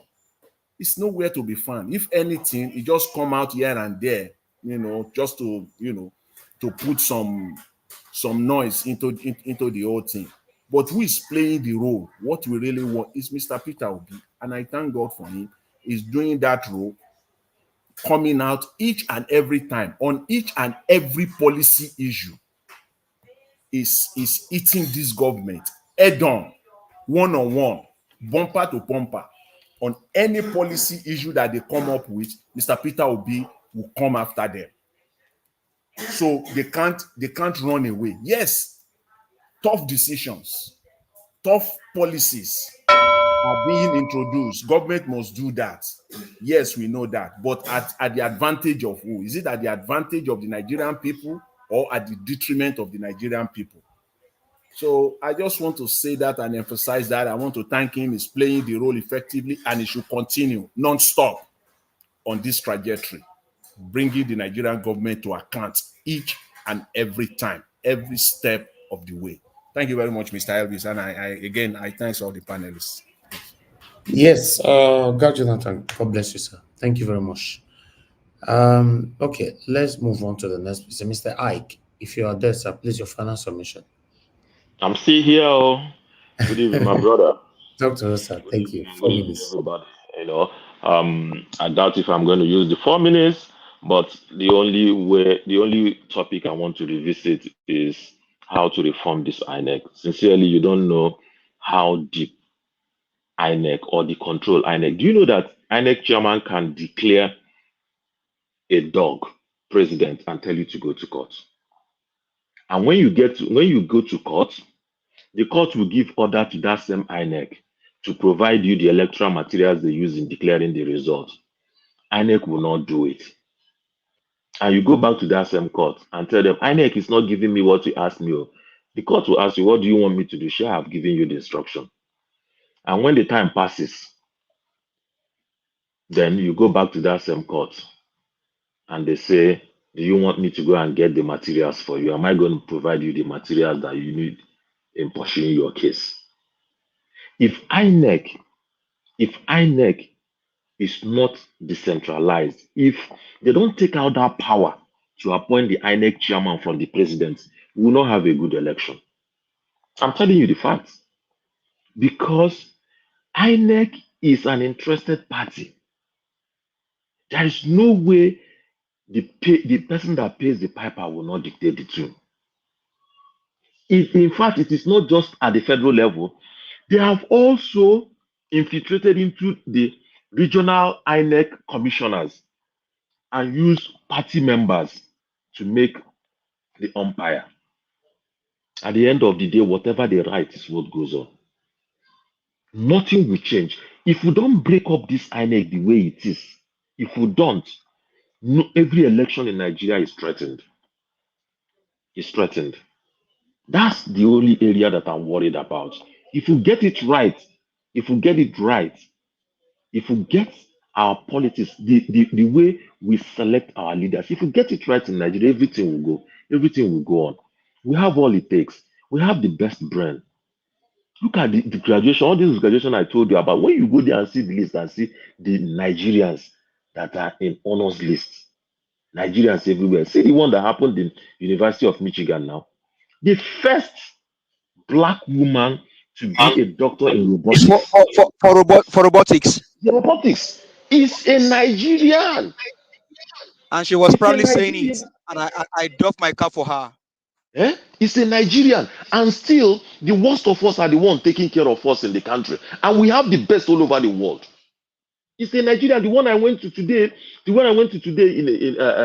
here in Colorado, Nigerians shining everywhere. The one I went to Arizona last weekend, Nigerians. If you see the one in Arizona last week, 38% of the whole people that graduated are blacks, and those blacks, 90% of them are Nigerians. And they also in NFL too, and everywhere. And still back in our home country, nothing happens. Nothing happens. Sometimes when you say you are from Nigeria and they ask you what's your local language and you say English, they say, no, I want your local language. You don't even know the one to call. Are you going to say it's Yoruba? Are you going to say it's Hausa? Are you going to say it's Igbo? You need to have identity. Thank you, my brother. All right, Mr. Ike, thank you, sir. Thank you very much. Mr. Ivis. Yes, sir. Mr. Ivis, please, can I get just 10 seconds? I just want to add to Mr. Mike's comment. When he was talking about INEC, you always say this on this platform. Can you imagine a situation where in United States, Trump was the part one, or he has the constitutional power to appoint the Secretary of State of Georgia and other states in United States? Can you just imagine what will be there now? That is what we have in Nigeria, where the president is the one that has the power, even all the electoral. Can you imagine that? 36 plus Abuja electoral commissioners, the president appoints them. It's so incredible. Thank you, sir. Thank you very much. Thank you. Okay, let me call on the next person, which is Oga Chris. Oga Chris, please give us a final submission, 4 minutes, sir. Yeah, well, I think it's still the same story we've all been saying. And concerning this issue of appointing electoral commissioner, you understand that there's this lady from Delta State. What was her name again? One of the spokesperson to Buhari. She was appointed an electoral commissioner. That's to tell you how dirty the system is. I think the people had to stand against her, and after much talk, they now have to draft her to the Niger Delta Development Commission. So it only underscores the rots in our system. And not until these rots are taken care of, we may not really go anywhere. The things we can achieve now will just be successes from people's wishes, from people's goodwill, from people's resolve to do the right thing. Not because the law has forced them to do it, but just because they feel it is the right thing to do. And that's actually what happened in Alex Otis' case. That was how we were able to get that state. Otherwise, the state would have gone the way of Enugu and Plateau and others. And Mr. Jonathan, thank you for the glowing tribute you heaped on the Labour Party, championed by Peter Obi. I think it's high time you come to Edo State, because now you've made it very clear that Labour Party has been a viable opposition at the national level. So what do you think will happen if Labour Party has the opportunity of taking the mantle in Edo State? Definitely, they are not going to do these things that the party is already against. See all these things Peter Obi is campaigning against? There's no way a Labour Party candidate will be the governor and will be doing the opposite of what His Excellency Peter Obi is campaigning against. So, Mr. Jonathan, please come and join us. And it is these new ideas, these fresh ideas that Peter Obi is championing. These are the things that Olumide Akpata of the Labour Party offers to bring to the table in Edo State. Olumide Akpata is also of the Labour Party, and he is offering a complete, refreshing departure from the corrupt and the insincere politics of the APC and the PDP. When he was here, he promised to prioritize the people's needs and champion progressive policies that will uplift all Edolites, irrespective of wherever you are, from Edo State, Edo North, Edo South, Edo Central, even Nigerians that are residing in Edo State. All we are saying in the Labour Party is that let's reject the status quo. We've had enough of the status quo for 23 years. Let's vote for change. We can see what Labour Party is doing at the national level, offering a viable opposition to the demonic and the satanic people that are ruling the country. So we don't need much talk. We don't need much talk to convince any person to give the Labour Party just an opportunity. Somebody asked, where is Atiku, the man that came second? Why are the PDP, why are they not championing against what the APC is doing? Because their hands are full. They have baggages. They cannot come to equity because they are corrupt.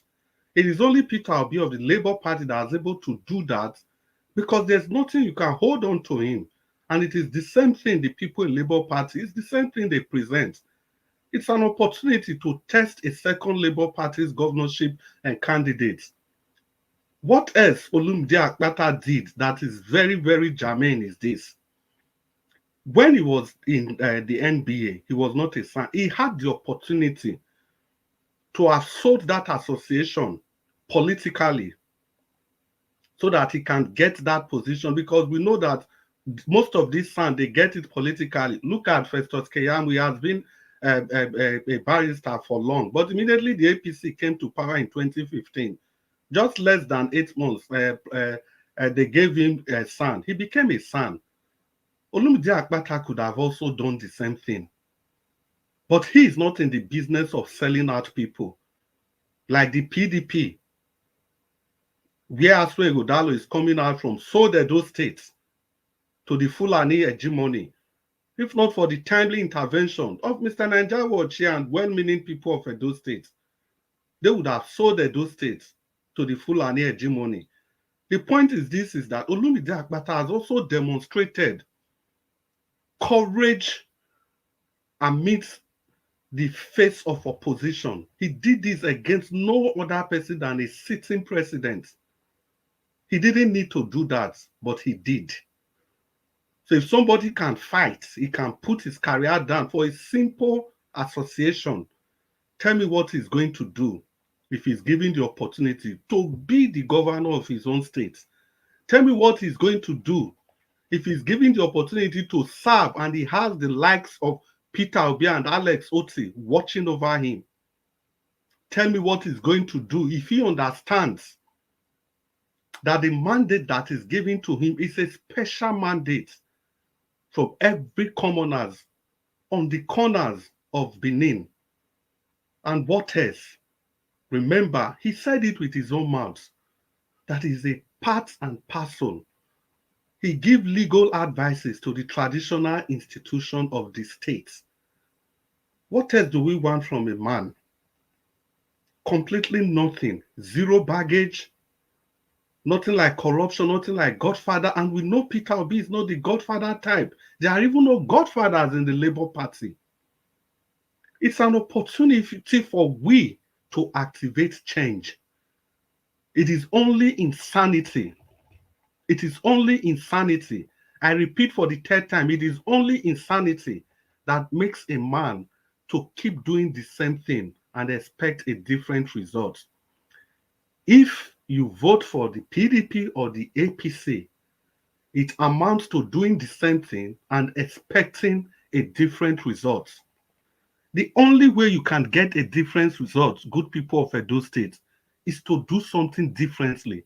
Is to show that we are not insane. It's to show that we are Edolite. We are the heartbeat of the nation. If the nation stops, if the heart stops to breathe, the nation stops to exist. So that is why we have to vote Olumide Osaigbovo Akpata of the Labour Party. Zero baggages. Nothing you can tie to this man. He is there. Okay. To lift the spirit of Edolites. Please, let's give him an opportunity. Thank you very much, Mr. Nanjawaj, and thank you everybody for listening. It's a wonderful weekend. Have a wonderful weekend and good night. Thank you. Thank you, Oga Chris. Thank you very much, sir. God bless you. Mr. Abdul, please, you have your 4 minutes now. Good evening, Nanjawaj. Thank you, sir. This electoral aspect, why can't we blacks do something right? Look at how we do election. Like we are fighting. We don't do election free and fair. Look at other Western Europe or Western world, how they do their election. You come to the ballot board, you vote and you go. Why can't the legislature pass law so that they can transmit the result from the polling unit to the IREF direct? And that very day, they will announce the winner of the result, the winner of the election. Why can't they put that law so that anything is not like, if it is not like that, it is not acceptable? Why can't they put that so that they do the transmission from the polling direct to the IRF, and that very day they announce the winner?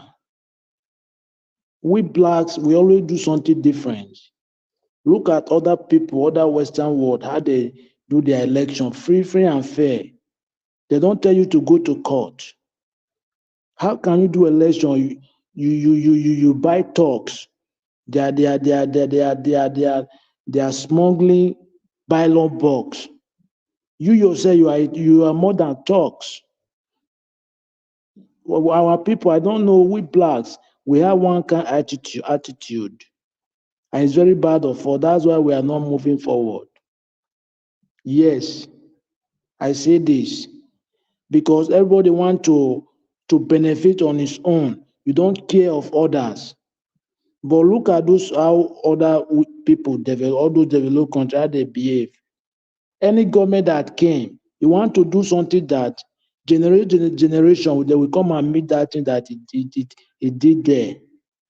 But we is just to embezzle money for our pocket, for our family, for our children, for our wife, for our relationship. We don't care for others. Our attitude is very bad. I don't know how that attitude will change from us. They tell you to go to court. But why can't we do free and fair so that we not go to court? They should pass that law, the legislators should pass that law. They will agree with all the party agents, they will agree. They will agree because this is what we will do. Instead of they will tell you to go to court. Everything will use force. Something is like they do Africa something, we blacks. There is something wrong with us. I'm telling you the truth. We can't change. It's only minority have that some different mentality. Majority of all, we have that mentality anywhere we go. It's very bad of us. We do something free and fair so that they will not tell you to go to court. Somebody win election, you don't give the person, you bypass, you give another person who did not win election. How? Who does that? How? Africa, no. We need to change.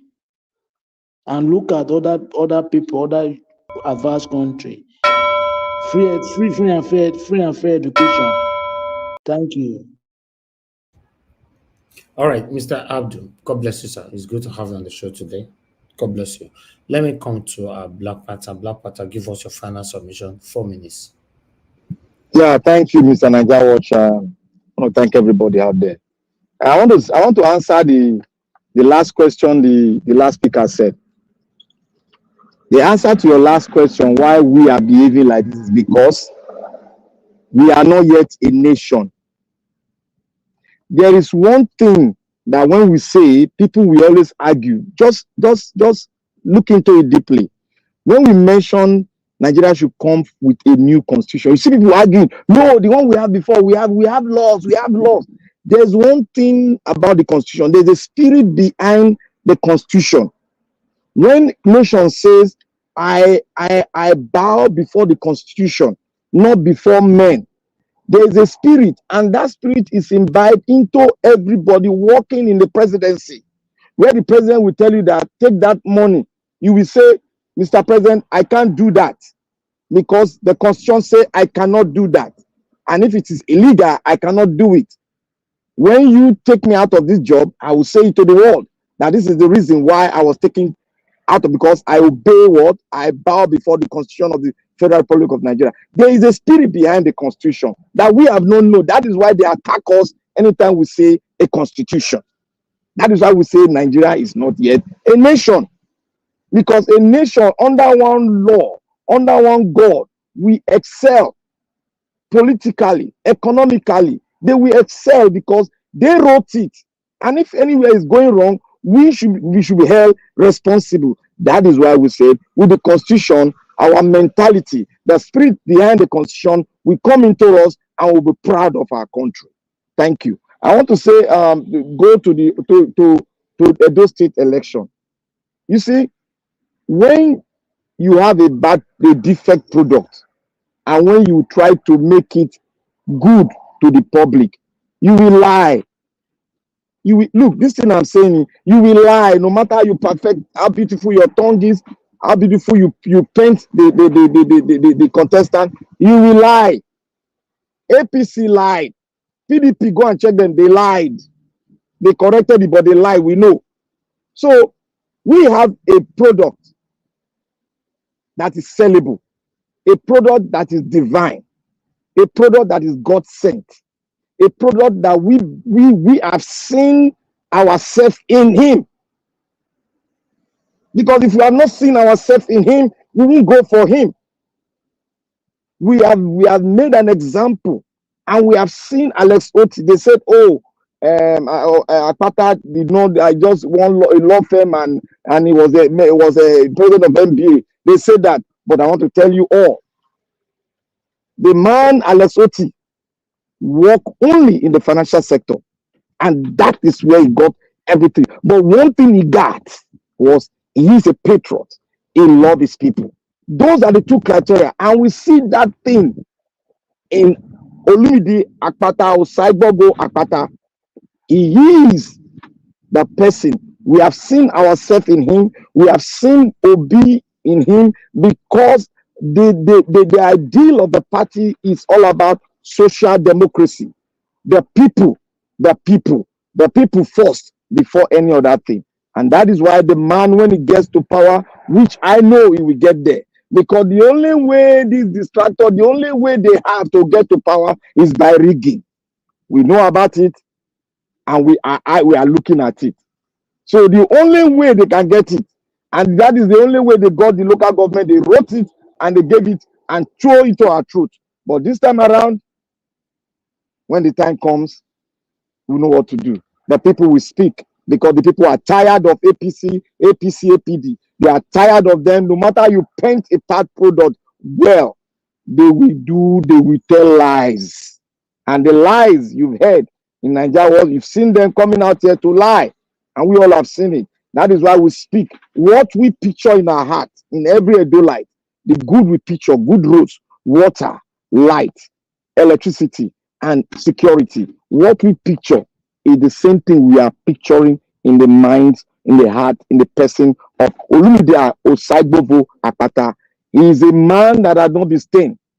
Go and fact check me. He is a man that has not been found in corruption. Go and fact check me. He is a man that have not done negative things towards the organization he belongs to. Go and fact check me. And I want you all, we are not ignorant, just 30 seconds, we are not ignorant of the do's and don'ts of the APC, PDP. We are not ignorant. Be wise, Edolite. We are not going to have a Pro-Max as we have a Pro-Max in the Federal Capital Territory. In the person of Tinubu, we are not going to have that in Edo State. We are going to have somebody that will walk the plight on the plight of the people, that will work for the people and for the people only. It's all about the Edo people, and Olumide Osaibovo Akpata is for the people. I want to thank you all Edo people that are thinking like us, that want the goodness of the Edo State. Thank you, and may God bless you. And God bless Nigeria world forever. All right. Thank you, sir. God bless you too. Amen. Okay. We have 2 more to go. Please make una help us press on the like. Mr. Oduwa, then I come to give us a mandate. Mr. Oduwa, if you are there, your 4 minutes, sir. Okay, thank you. Let me just ask Black Panther a question. Black Panther, you said something that if your father's house was will to a senior man, he sold it, well, it does not concern you. Please, can you tell us who will the cement factory to the person who sold it? Or however, if you have 40%, that means if you have 2 rooms of your father's house, that is how you are now in control. Can you tell us the house that you've been inherited and you are now having 2 rooms inside, how did you take control of it? Well, anyway, and you are the person who always quote economy. What is economy? How did the economy work? The one they wrote in paper or the one that people benefit from? I don't know if you know that they can use cement to tar road.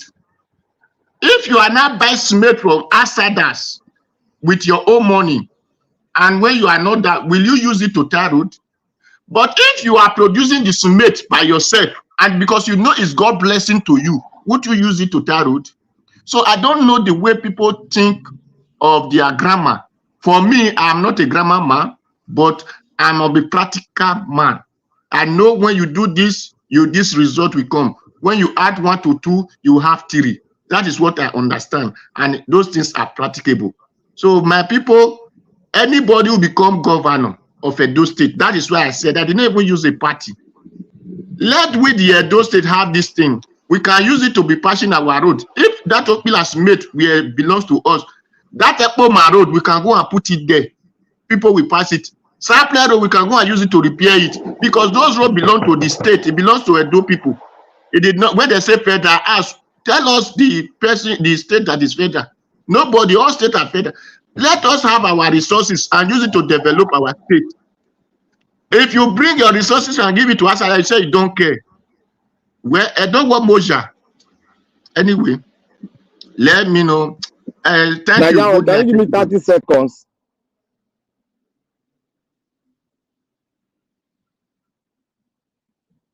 Najawad. Can you hear me? I can hear you now. Can I have 30 seconds? Yeah, go ahead, sir.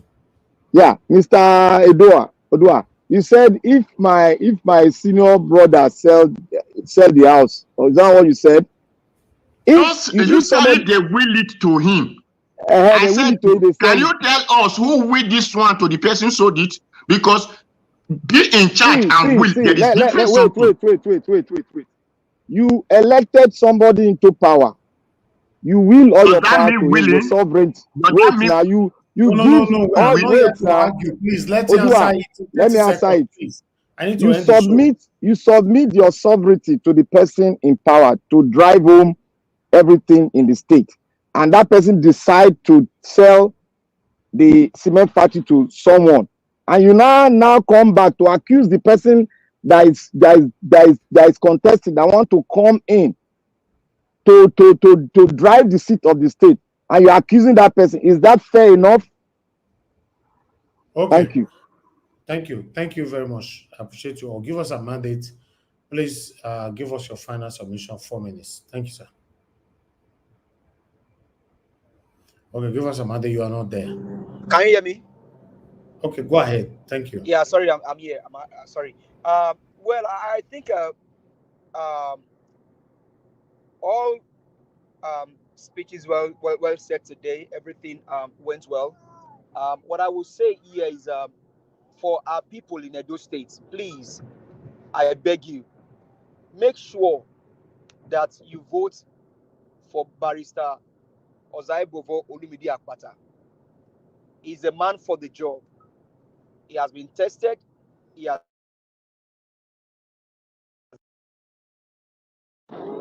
He's come out to be the best out of them all. He's the best out of them all, and him alone we need to let go and represent us. He's a man that is found. I mean, like we said, we don't hype our own candidates. I mean, yesterday they told you that somebody has a law firm that ranked one of the 15 best in the world, and it was debunked instantly. We are there today. We couldn't find them here today. They told you that the Obi of Benin and the Edo State government are defendants. I am still looking for that document that shows that. It now brings to light, and I'll be doing this assignment by myself, that most of the academic qualification, all of the intervention that they are talking about their candidates, I beg to say that allegedly most of those credentials need to be perused and be checked properly to make sure that this person actually have those things properly. I will beg you, Edo Light, let's begin to check and see that the candidates of the PDP will peruse his credentials before they even go into this ring, because we allegedly we cannot tell if on Friday you begin to see them, you catch them here, they want to escape, you catch them, they want to escape. On Sunday, which is the main day, they cannot run away. So my people, always say to you, Barrister Osaibovo Olumide Akpata is a man for the job. Is a man for the job. A man that saw whooping 1.5 billion naira. He left it there. He left it in the coffer. A man that faced Buhari, stand still. A man that built school in Edo State. The schools that they cannot build is building in Edo State. What more can you say? Which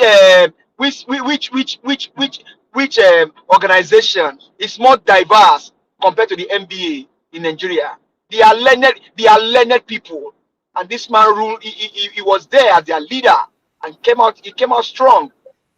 Look at the current person here as the NBA president. Look at what the auditor said about that person. So, Barrister,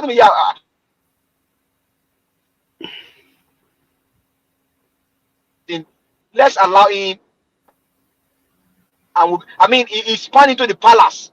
A man that spans into the palace of the Benin Kingdom. What more are you looking for? Osaibo will not disrespect our monarch. He will respect our monarch. He was asked here. He told us what he will do. He told us how he respects our monarch. He doesn't need any interpreter to interpret our language for him. No, he can speak it. Now our homeboy, Osaibo Akpata, please go and vote for him. Papa, Mama, Pikin. You don't try umbrella, rain beat you. You don't try broom, I don't know clean. Oh, make we try original people. Papa, Mama, Pikin, LP, Olumide Osaibovo Akpata for governor. Thank you.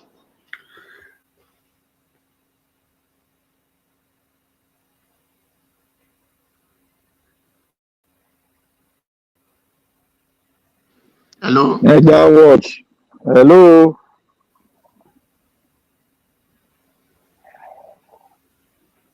Hello. Naija watch.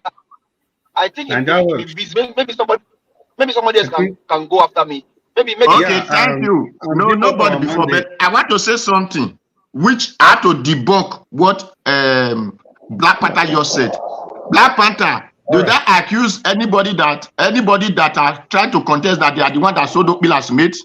No, I never accused people. Mr. Dua, I'm coming, you are please not getting. now. I'm Hold coming, on, sir. please. You are not getting it. You are not getting it. It You are was. not getting it. I It did was. not accuse you now. No, you said I'm accusing incoming. You said I'm accusing Let me incoming. explain. Let me No, explain. wait, Let me let explain. me put it clear. It is simple English. You are accusing simple English. You are not. Please. You are not accusing anybody. I put it What clear. I You are am not accusing saying is, anybody. that anybody that is coming now, I don't care the party you belong to. Please take this thing because we did not handle it, hand over for the person who sold it to go and sell our property.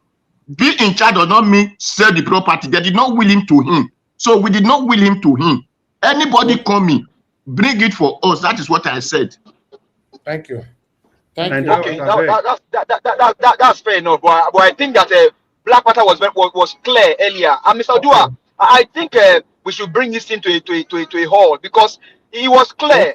It wasn't my candidate that said that factory is coming in as a fresh blood, and he has told us what he will do to benefit our state from that factory. Thank you, sir. Thank you. And that I beg, 20 seconds, I beg. Okay, quickly. And thank you very much. Give us our mandate. Thank you very much. You know, give us our mandate. You say Olumide Akpata meets 1.5 billion, you not touch him. No. He didn't mean 1.5 billion. He built. No, I say he leave. I say he leave him. He leave him. Yeah, that is exactly why we should vote for him. The money where he meet there was not up to that. He no increase any subscription, anything. That same association, the money where they mismanaged since the man was able to build that fund to 1.5 billion. The same association will not get money since.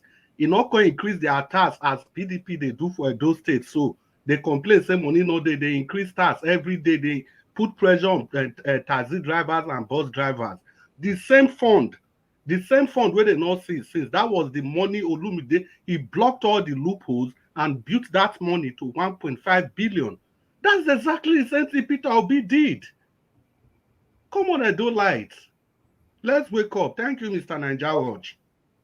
All right. God bless you all, my people. Thank you very much. As you all know, time is not always enough on this panel. It's not enough. Even though we stay here for 7 hours, it's still not enough. So that's why we must always end the show when it gets to the time so we can continue again tomorrow. So today, Saturday, 11th of May, we've come to the end of this broadcast. I appreciate every one of you. Thank you very much for the people that joined me today on the panel. As usual, I appreciate you. Mr. Jonathan Kinsley, God bless you, sir. Thank you very much. Thank you very much, Mr. Ike, for coming in today. Thank you. God bless you, sir. Thank you, Oga Chris. I appreciate you. Mr. Abdul Malik. Thank you. Watch. Go ahead now. Have you heard the latest news in defense in the world now? No. Okay, let me put it forward to you so that I go and check it. America has just built an AI F-16 fighter jet. In the next 4 years, they are going to have 10,000 in stock. The first fighter jet, and who flew the first one is the Secretary of Air Force that flew it. He didn't touch it. He was just flying on his own, using his own brain. So who are they going to fight with the jets? They are going with technology. That's why we're fighting that technology is the basic of our defense, that we should go into that in Nigeria. Okay. To fight insurgents. Can I support you, sir? We have a long way to go. Nigeria will never embrace that. Can you give me about 10 seconds, sir? Why? 10 seconds. So let me the next war, as it stands today, will not be the war of I fight your poor, you people fight my people. It's going to be the war against Christian infrastructures. And as it stands today, they are already projecting what can we do should in case all of these things happen. So more on technology. Nigerian government, please rise up and smell the coffee. Thank you. All right. Okay, thank you very much. Once again, Mr. Odua, thank you. Give us a mandate and many others that came into the show that already left. Mr. Alex, I appreciate you all. Those of you that called into the show today, thank you very much. God bless you all. Mr. Shimize, Mr. Brett, or Asamota, and many others that called in. God bless you now. Yes, those of you that supported the channel, thank you very much, my people. Appreciate you all. Maka for B, thank you. Dr. Happy Life, CCO, thank you very much. God bless you all. I appreciate every one of you right there. I'd like to quickly appreciate some of you on the comment section. Start with Mother of all Mommy Diaspora. Thank you very much, Mommy, for all you do. I appreciate you always, always, always. Thank you very much, everyone right there. Madam Rita, we saw you earlier on. Madam Martina Ambassador TV, thank you very much. Madam Patricia Tagbujumi actually came to the panel as well. Thank you very much, ma. We appreciate you. Thank you very much, every one of you right there. And God bless you now. Please help us to press on the like button, help us to share as you leave Tony Africa. We can see right there, Peggy Modi. Thank you. Thank you, thank you, thank you, thank you. James Mark, we can see right there. Thank you. I appreciate you all. Okay, we've come to the end of the broadcast, my people. Yes, we're going to continue again tomorrow from where we stop. So tomorrow we might, I don't know, because Arsenal is playing football tomorrow with Man United. So we might be coming out a little bit late, like 6:30. But stay tuned. If you subscribe to Nigeria Watch and your notification is on, obviously you will know whenever we are here. So the match tomorrow will determine if Arsenal is still on the title race, because Man City have already won today. Now they are leading the table. So let's see how it goes. As you all know that I'm a fan of football. So, and Arsenal is my team. So, novice. See, every man get what they belong to. So, football, yes, and I use that one they play as well. But meanwhile, yeah, enjoy the curtain. I'll see you guys again tomorrow. By God's grace, fingers crossed. Nigeria, before you go, this man not ever let me go. Can I give you a topic for Sunday? Okay, let me spell it. The role of the Nigerian women in the Nigerian struggle of today. That you write and come. Write and to the WhatsApp more local. Let's talk about. Okay, we should leave politics out of tomorrow, right? Yes, the role of the Nigerian women in the present day Nigerian politics and the problem. You don't have politics for his side now. No. I go add that now because all of them go rub politics now. All right. Because we got to talk about that because they are fiddling out. Okay, no wala. We can add it to whatever topic that we'll be having tomorrow. Then that means politics is still part of it. These people, they're not if they without politics. So that be the thing. They go carry Obasanjo come, if they play with whatever, they will still drag, and like Mr. Alex, he must find one way to drag politics inside.